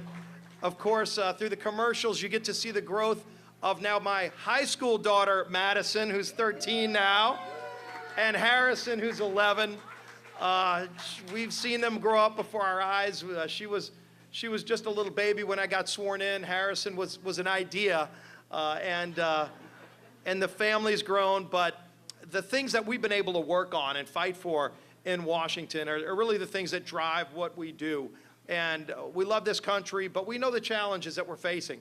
And I know for Louisiana, one of the things I've really enjoyed working on, we've delivered now billions of dollars of money to restore Louisiana's coast. That's been a top priority. That will continue to be a top priority as we fight to keep the revenue from drilling, use it to rebuild coast so that we have land to protect us from future storms, better flood protection, continue to work on so many of the projects that are important to this region, but then also getting to work on the projects that are so important to moving our country back on track. We know what we're facing right now with COVID. And I will say, through the CARES Act that so many people here worked on, we're able to keep our restaurants open, so many of our small businesses open through this pandemic where you had a complete shutdown. And we're getting through it now. In fact, we're on the verge of 4 different internationally respected companies that are going to have a vaccine for COVID-19. Look, I think everybody is ready to close the chapter on the year 2020. Y'all, we've gone through almost the whole Greek alphabet in hurricanes. We've had a global pandemic. We're ready to move on, but we know we've got to get through this, and we are going to get through it. Just like we've gotten through so many other tough times, we're going to do it together, but we're going to come out with an even stronger economy, and we need to keep fighting for the things in Washington that get us there. And finally, if you look at what has worked so well, you know, Louisiana can teach the rest of the nation a lot of things. We can teach them how to cook charbroiled oysters. Nobody does it better. Tommy, thank you for hosting us here at Drago's tonight. Just a great, this is part of the American dream. When I see Clara Satanovich back there, came from Croatia with Drago, fled communism to seek a better life, and they found the American dream, and they are the epitome of the American dream. Clara, Tommy, your family is what is so great about this country. It's why we fight for this country. And clearly there's still a big fight to go forward. But what we show the rest of the country is how we know how to work together and build coalitions to do it. I want to congratulate my friend, we don't always agree, but Cedric Richmond got reelected tonight, and I want to congratulate him on another 2 years because he cares about this state too. And when it comes to fighting for things that are important for Louisiana, we fight together on those things. And that's a lesson that all of Washington can learn, how you work together to get things done. There are big things we've got to get done. I think we all know what some of those things are. We're going to be watching maybe late tonight like we did 4 years ago. It was about 3 in the morning when we finally found out who the president it was going to be. And All right, we're going to pivot now from Steve Scalise's victory speech over to Senator Bill Cassidy's victory speech. He's about to take the podium. Let's listen. Privilege I have of representing this great state in our great nation. And I just want to share with you, just for about 5 minutes, my feelings about that. You know, my family moved to Louisiana when I was a year old. And my family had moved about every 2 years. And then a friend of my dad's who lived in River Ridge called and said, Jim, you can make money if you were my dad was a salesman, you can make money selling to the people that work in those refineries up and down the river. And my dad moved down here. And we went from moving every 2 years to find a better life to moving to Louisiana and staying and having a better life. My brothers and I all went to public school. 3 of us graduated from LSU. I was privileged to go to LSU Med School. This state has been incredibly good to my family, incredibly good. So when I went out to Los Angeles and met my wife for our medical residency, she's from Alabama, but wanted to live in a better state. And so we came back to Louisiana, and we both started in the charity hospital system. And I stayed there 25 years, working for the uninsured, truly taking care of those who have pre-existing conditions, teaching our medical students and residents to become the doctors we have today, doing public health programs, vaccinating children for hepatitis and flu to prevent them from getting those diseases. And I felt a little bit like I was giving back to the state that had done so much for me and my family. It was just a wonderful, gratifying experience. But when I was at that hospital, wonderful hospital, incredible staff, and some of them were here and some of them were watching, but you couldn't, my wife had left and gone into private practice, you couldn't help but notice that at the private hospital down the street, the facility looked a lot better, the equipment was more up to date, you're able to get the things for the patient that you needed that despite all our efforts in the charity hospital, we never could quite get done. And I thought to myself, what is the difference between these two hospitals? One was run by bureaucrats and politicians working for the state, and the other, the patient had the power. If she didn't like her experience, she went down the highway to another hospital. So everything was done to make sure that she liked her experience. The patient had the power. That brings us to today. We got 2 visions of the United States. One vision is where we, the people, kind of make our own decisions. And the other vision is where folks in Washington, D.C. make decisions for us. I'm for you. I'm for us.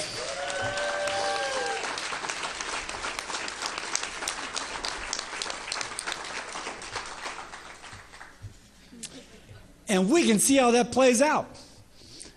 There's one party that says, whether you like it or not, we're going to transition from oil and gas. Those 200,000 jobs in Louisiana, those 11 million jobs nationwide, poof, they're gone. Not because we don't need oil and gas, just because we don't think you should have them. I tell folks that Green New Deal really stands for goodbye oil and gas jobs. But when you say goodbye to oil and gas jobs, you say goodbye to that opportunity that brought my family to Louisiana, that gave us roots, that gave us the ability to grow and change the trajectory of my family for just a long, long time. But we're told by the folks on the left, don't worry, that the government will give you a guaranteed payment. You may lose your job, but by the way, we'll take care of you. And that brings to mind the old quote, a government that can give you everything can take everything away from you, whether it's your job or whether it's your cash. I can tell you, I'd rather have the job. I'd rather have my own power, as opposed to putting myself at the mercy of somebody who lives far away. Amen. Amen, sister. And so we can go from there. We can talk about health care. I'm a doc. I worked in the charity hospital system trying to get health care for those who didn't have. It means a heck of a lot to me. And their vision of health care is that they tell us what kind of insurance we have to have. And if we can't afford it, we get fined because we can't buy it. Our vision of health care is that you choose the policy that you want and that you have the power.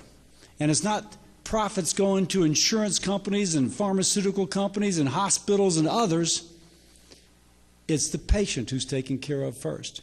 As I like to say, the patient should be the reason for the care, not an excuse for a bill. Under our perspective, the patient should be the reason for the care. Now, that's two different visions, and I can tell you, I proudly stand up for our vision. There's some other things going on, though. Coronavirus. You know, you couldn't help but notice that when Nancy Pelosi was trying to negotiate for a coronavirus package, whenever Donald Trump would come up and offer her more, she pulled back and asked for more yet. And the president went to 1.5. Well, she wanted a little bit more. He went to 1.7, 1.8. I mean, he started going in territories I wasn't going to vote for. He went to $2.2 trillion. And Speaker Pelosi said it's not enough yet. And you got a sense that she just kept on pulling back. She didn't want that deal. She wanted that issue. She didn't want relief for people. She wanted something to campaign on.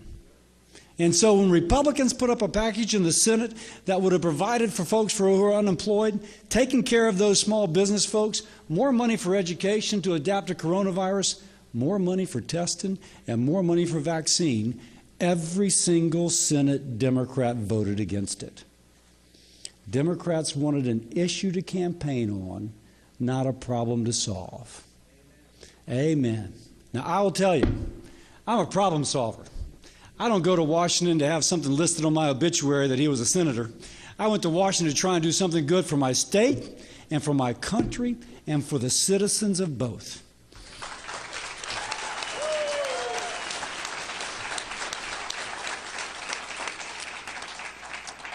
And we're working at it. I see Beth Mizell right there, and there's a woman on my staff, Kayla Dolan, is working with Beth Mizell. How can we get rural broadband? How can we get broadband into the rural areas of our parishes so that they can have telehealth, telemental health? Their child can go to class and download a physics lesson real time, learn Russian over the internet, so that a family can live in a small town in Louisiana as well as a big city and have the same educational, same healthcare opportunity. We're working with Senator Mizell on that. I see Randall Johnson there. Let me just tell you a story. Randall Johnson brought a pharmacist up to Washington, D.C., and Randall said, "You got to talk to this guy, Bill." The guy talks to me. He says, "I'm a pharmacist. I've been told by insurance companies if I tell a patient it's cheaper that she pays cash than her insurance deductible, I lose my contract." Think about that. The pharmacist can't be the advocate for the patient, or else the pharmacist loses their contract. That's not right. We wrote a bill. The president signed it into law, all because a pharmacist from Hammond came and spoke to me. That gag clause is now eliminated. I spoke to a guy in Metairie. He goes, "Oh, yeah, the doctor prescribed me a blood thinner." I go, and it's $190. I said, "Really? How much have I paid cash?" "Oh, cash at $70. "How come you didn't tell me?" The insurance company said I couldn't. Because of a pharmacist from Louisiana, those gag clauses are now forbidden across the nation, and that's the way representative government's supposed to work, and that's the way I work for you.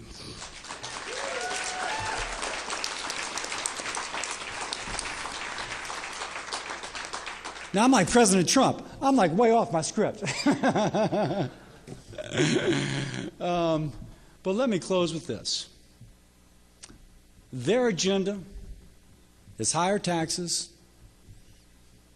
more regulations, and in a phrase, less freedom. Our agenda is lower taxes, less regulation, and in a word, liberty. Now that's us. And my pledge to you, and thank you, Louisiana, for the honor of being reelected.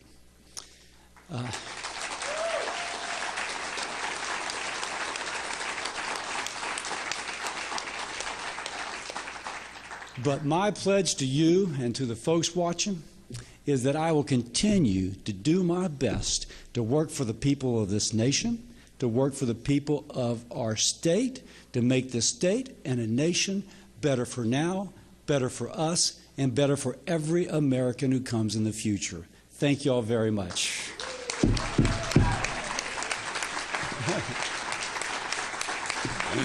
Thank you.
Welcome back to our local coverage of Campaign 2020. I'm Karen Swenson. We had a lot of issues and races on the ballot. Let's take a look at some of the results, beginning with the race for North Shore DA. We have called this race for the incumbent, Warren Montgomery.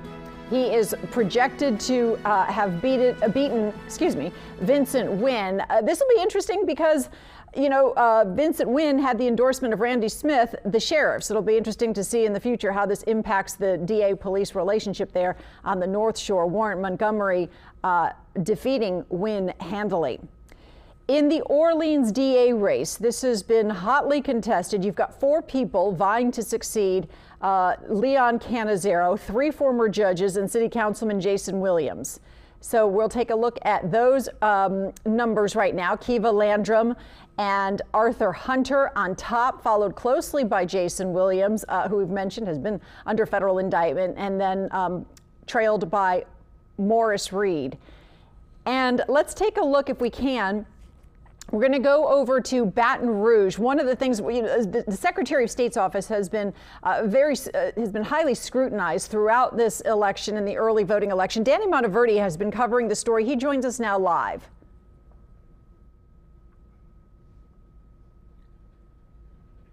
Do we have Danny? There's 64 parishes in Louisiana, and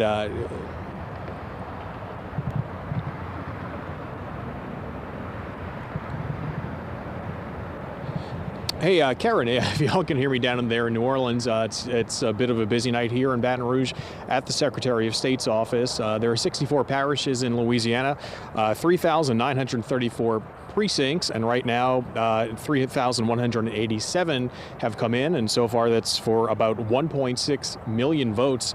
The numbers just keep updating here throughout the night, and you've seen Paul Murphy throughout the night at the Orleans Parish Criminal Courthouse, where you've seen those votes being brought in. That's happening all across the state right now, every corner of the state that's happening. Those votes and the tallies are being entered into the computers, which are being fed up here in Baton Rouge, where those numbers are beginning to come in. And again, like I said, as the last count was, at least of about 5 minutes ago, 1.6 million votes across the state so far. Now, that's actually just for the presidential race right now.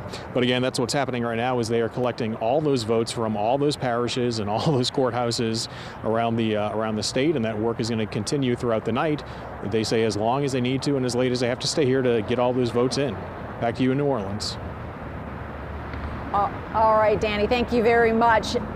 And also on the ballot were a number of amendments to the state constitution. Clancy Dubose joins us now, and I understand you're ready to call some of those. Yes, we are. If you want to roll through those on your screen, I'll discuss them and call them, starting with Amendment 1, which is to put an abortion ban into the state constitution.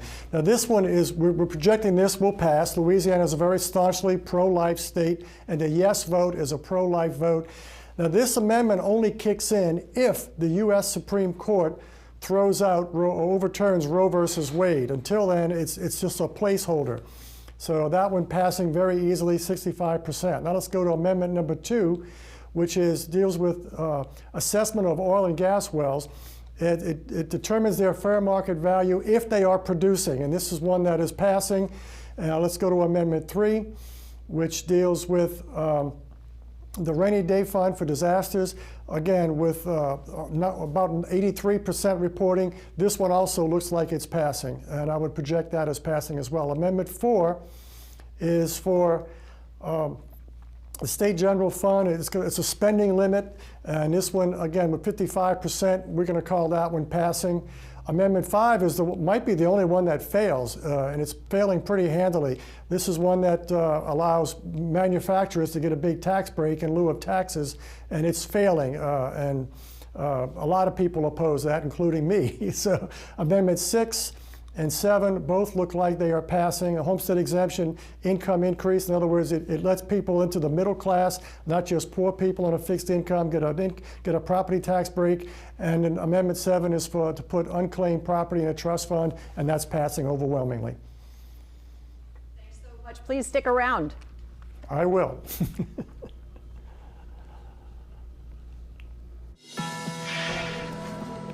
The polls are closed.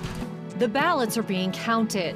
And Americans, both blue and red, eagerly await the election results. In New Orleans, it's the battle for the district attorney spot. Statewide, Bill Cassidy hopes to keep his seat in the Senate for a second term. And for the U.S., it's Trump versus Biden. I think we're going to have a great night. We're going to have a great night. And we're going to have, much more importantly, we're going to have a great 4 years. If you elect me, I'm going to be an American president. There's going to be no red states or blue states. The Eyewitness News has your complete election night coverage starting right now. Thank you for joining us. I'm Karen Swenson. And I'm Katie Moore. And I'm Sharice Gibson. Tonight is the big night, election night in Louisiana and across America. Ballots are being counted across the country for the presidential election, but here in Louisiana, we're keeping an eye on some key races like the New Orleans DA's race. We have reporters out live across Southeast Louisiana. We are at the New Orleans DA's campaign parties. We are also at the state capitol and at the Orleans Clerk of Court. And let us start with the race for president. No winner yet, but in Louisiana, we have certainly called it for President Trump. Eyewitness News called that race just minutes after the polls closed. And we want to start with a close look at our local races with one of our political analysts, Clancy Dubose. And Clancy is joining us now. Tell us your thoughts on where we are at this point. Well, if we're looking at the DA's race, you have a map here of the DA's race returns precinct by precinct citywide. And the gray areas here, those are the areas where we don't have results yet. So there's more that we don't know than what we do know. This color-coded, the gold is Arthur Hunter, the purple is Kiva Landrum, and the pale blue is Jason Williams. Morris Reed in green is not carrying any precincts, but almost all of Algiers is not in. Everything from the lower 9, the Marigny, the Bywater, Gentilly, very little from Uptown and Central City. What you're seeing is a lot from East New Orleans, which is interesting because East New Orleans is typically one of the places that comes in late in the game. But here we're seeing some results in East New Orleans, and we're seeing results from a lot of Lakeview and Lakefront. But it's too early to tell, except that we know there's going to be a runoff. Right now, Kiva Landrum's leading with 34.8%, but look at the actual number of votes. This is less than 20,000 votes. They're calling it 33.3% of the vote, but that's only the votes that were cast today, and that is not the early votes. And the early votes are about 100,000 votes in Orleans Parish. We don't have any of the early vote released yet. So these results right now are actually fairly meaningless because we don't know what those early votes are. Once we get those put in, we'll know a lot more. All right, Clancy, thanks so much. And we find our Paul Dudley over at Kiva Landrum's campaign party. Paul, how are things there? Yeah, Sharice, we are at a small, socially distant watch party here at the Treme the Treme Hideaway Club, where Kiva Landrum's campaign staff say they are optimistic with what they're seeing so far. They say that their team spent the day making extra calls and making that extra push to get out their message, and they say they are very happy with what they are seeing. Her staffers say Landrum is the only one with the proven track record to bring about real criminal justice reform. However, her opponents have used her previous experience to criticize her, saying that she is too close to the system to change it. Her campaign staff said that is ludicrous just moments ago.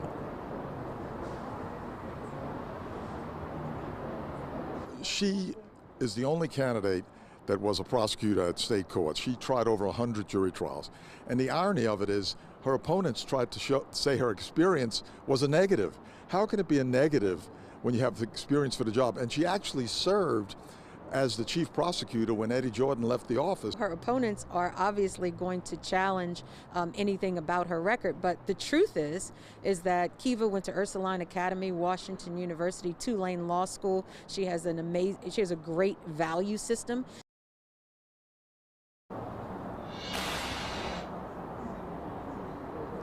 And if no candidate gets more than 50% of the vote, there will be a runoff in December, and this campaign does anticipate that that will happen.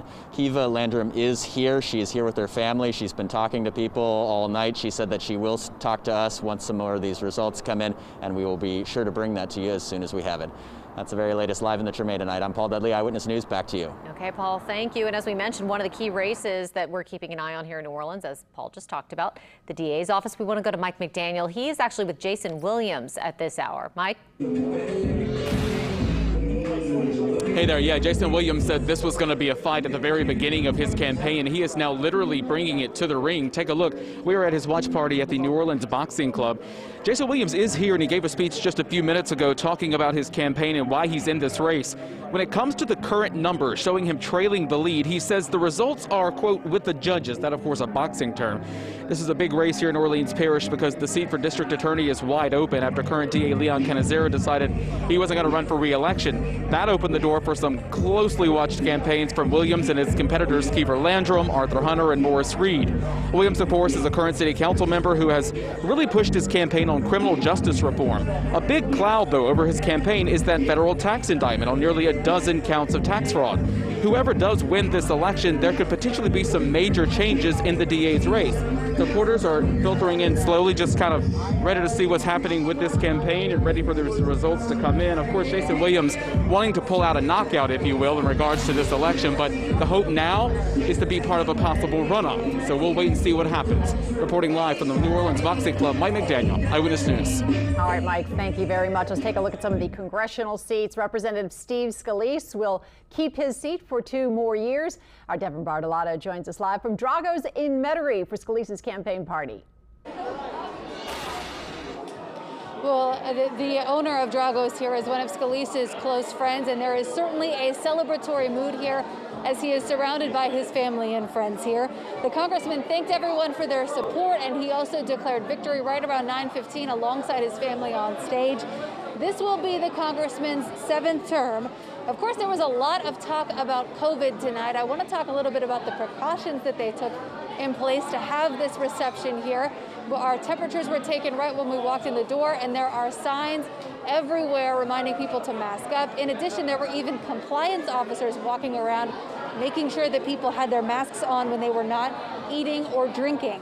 But we did get a chance to talk one-on-one with the congressman. He said he seemed very hopeful, saying that he believes we are right on the verge of multiple COVID vaccines being approved by the FDA. And he said that confronting COVID is one of the first things on his to-do list when it comes to his next term. Take a listen. In Louisiana, the path to recovery is following all of the best protocols for how to safely get things going again. Look, the CDC and the American Academy of Pediatrics put out really good guidelines for safely reopening schools, and you're seeing that all across the New Orleans region. Schools are reopening safely. Businesses are doing that too, some more than others. And look, we're going to have to get to a point where we start thinking about tourism again, where we start letting people in the Superdome again. There's safe ways to do all of this, and the smartest people in the world are working on that. But at the same time, if you shut everything down, there are people dying from non-COVID related things, and that's something we've got to pay attention to as well. Now, I asked the congressman if Vice President Joe Biden does win, will that impact his mind frame going into his next term? He says no matter who the president is, he is very eager to get back to Washington and continue working for Louisiana. Reporting live in Metairie, Devin Bartolotta, Eyewitness News. Okay, Devin, thank you. And ballots are still being counted across the U.S. in the presidential race. President Trump is monitoring the results from the White House tonight and has picked up a lot of the southern states, including Louisiana. Democratic nominee Joe Biden is watching and waiting at his headquarters in Wilmington, Delaware. He has picked up a number of states, including much of the Northeast. It is still not clear about when we're going to find out who officially wins the White House. And we are joined right now with our political analyst, Ron Fauché, by Zoom. Thank you for joining us tonight. I know you're actively watching the states, and we're still waiting on Florida and Ohio and Texas. And tell us where your thoughts are right now. Well, it looks like Florida, Ohio, and Texas are moving to President Trump. He carried 4 years ago. Joe Biden did not need to carry those 3 states, provided that he carries what I call the Triple Crown, which is Michigan, Pennsylvania, and Wisconsin. We still don't have anything definitive from those 3 states. And Joe Biden can win the election in those 3 states if he carries them all. the only break Biden has got so far has been Arizona. It looks like he's going to carry Arizona. Biden supporters were hoping they would pick up North Carolina or Florida or Ohio or one of those states to give them some cushion if they wouldn't carry Pennsylvania. But it looks like he's not getting that cushion right now. So it gets down to those three states. And although Arizona is helping, remember 4 years ago, it got down to those three states. So we'll see what happens. Well, you just mentioned Wisconsin, and CBS News just tweeted 4 minutes ago. They were explaining that there are worrisome indications for Joe Biden that Wisconsin's election day turnout of Trump voters is exceeding expectations. I know you follow the polls more than probably anybody in the state.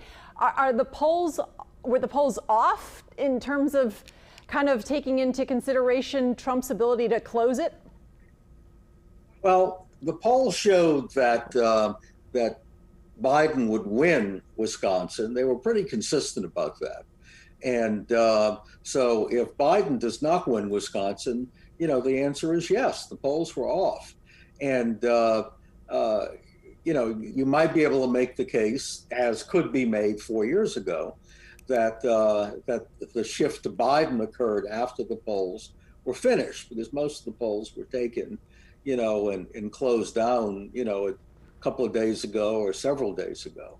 But at this stage of the game, if Biden doesn't win Wisconsin, then you pretty much have to say the polls were really off base there. Okay, Ron Fauché, thank you so much for being with us. Thank you. And we'll have much more election night coverage right here on Channel 4. That and Chief Meteorologist Chris Franklin will have a look at your weather forecast. That's after the break.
And he has been with Jason Williams and his campaign tonight, so he's going to join us live now with the latest from that headquarters.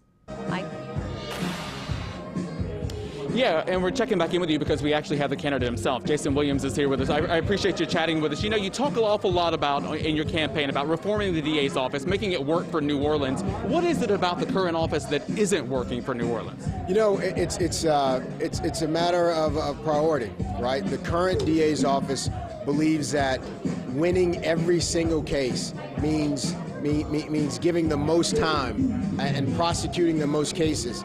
That has not yielded public safety dividends in the past 30 years. In fact, it's made us unsafe because parts of the community feel over-policed and over-prosecuted, and so they don't want to participate as witnesses, which is why you had him sending bogus subpoenas to force people to come testify. What I want to do is redesign the system so we're redefining what success is. And success is making sure that we're prioritizing the most violent crimes, and violent the murder, rape, and armed robbery, so our ADAs can focus on those cases and get real public safety results. Other things like addiction, crimes of poverty, mental health issues, those are things we can deal with through a diversion program and get people the help and assistance they need so they stay out of the system and stay productive in the community. It's just a matter of refocusing and reprioritizing. And just real quick, a few seconds left. You know, you have a lot of campaign strategy, a lot of plans in place, but when you get in there day one, should you win, what has to change immediately?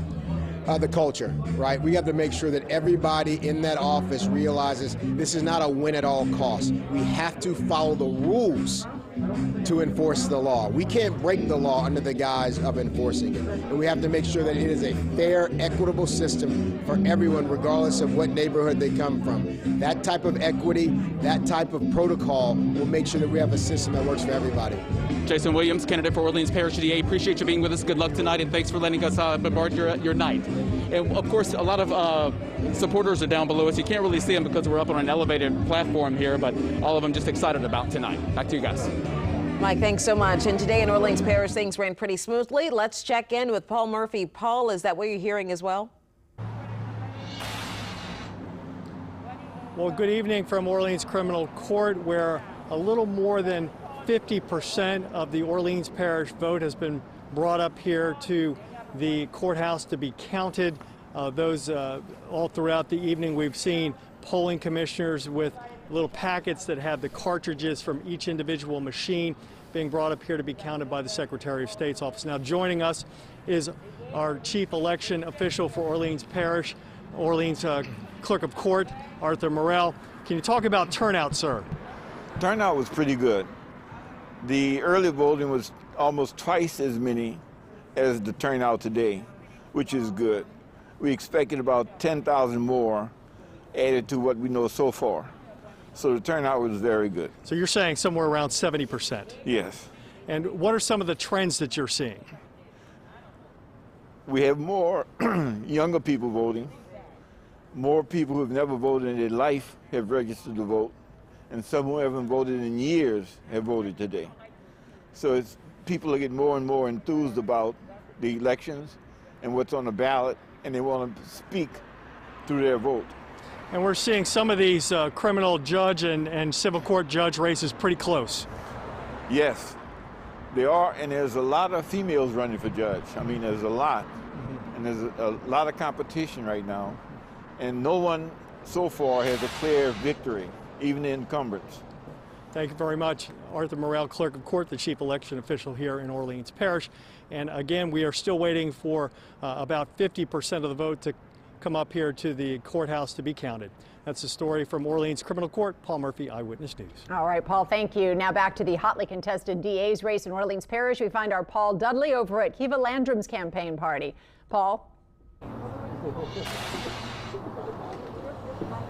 Yeah, Karen, we are at the Treme Hideaway Club for this socially distant watch party where I can probably say with some certainty, Kiva, since we just spoke a few minutes ago, that you're feeling optimistic with the numbers. Is that still how you're feeling? Absolutely. I feel very optimistic about this, and I'm excited that the New Orleans citizens have gone out and cast their vote. And so we're just waiting to see how the final numbers turn out. And as we, sit here, with so many other races going on and so many different things, are you prepared that this will probably go to a runoff? Is that what you're thinking is going to happen? So that is the information that we are receiving as well. And so we are just gearing up so that we can be prepared tomorrow to start and keep pushing. And you said that you had a team out here that was making that extra push this morning, phone calls and things like that. Why was that so important in these final minutes and hours ahead of this election? Well, listen, you know, we just wanted to make sure that the New Orleans citizens knew our commitment to public service and that my experience makes me the best person to get that job done. And so we are never going to stop delivering that message. Now, I want to ask you about your experience. Your opponents have often used your experience sort of against you, to criticize you, to say that you can't change the system because you're too tied into it. What would be your reaction to that? Well, I think that anyone that criticizes my experience is just trying to distract the voters from the fact that they don't have any experience ever prosecuting a case or standing up for victims, and also trying to distract them from the fact that I am the best qualified person for this job. Kiva Landrum, thank you so much. Thank that you. is the very latest live from Treme. We'll throw it back to you guys in studio. All right, thanks very much. Let's take another look at the latest DA numbers. Kiva Landrum in the lead with 33%, followed by Jason Williams and Arthur Hunter very close behind. We do want to remind you that these do not include early voting numbers. We're going to take a quick break and be right back.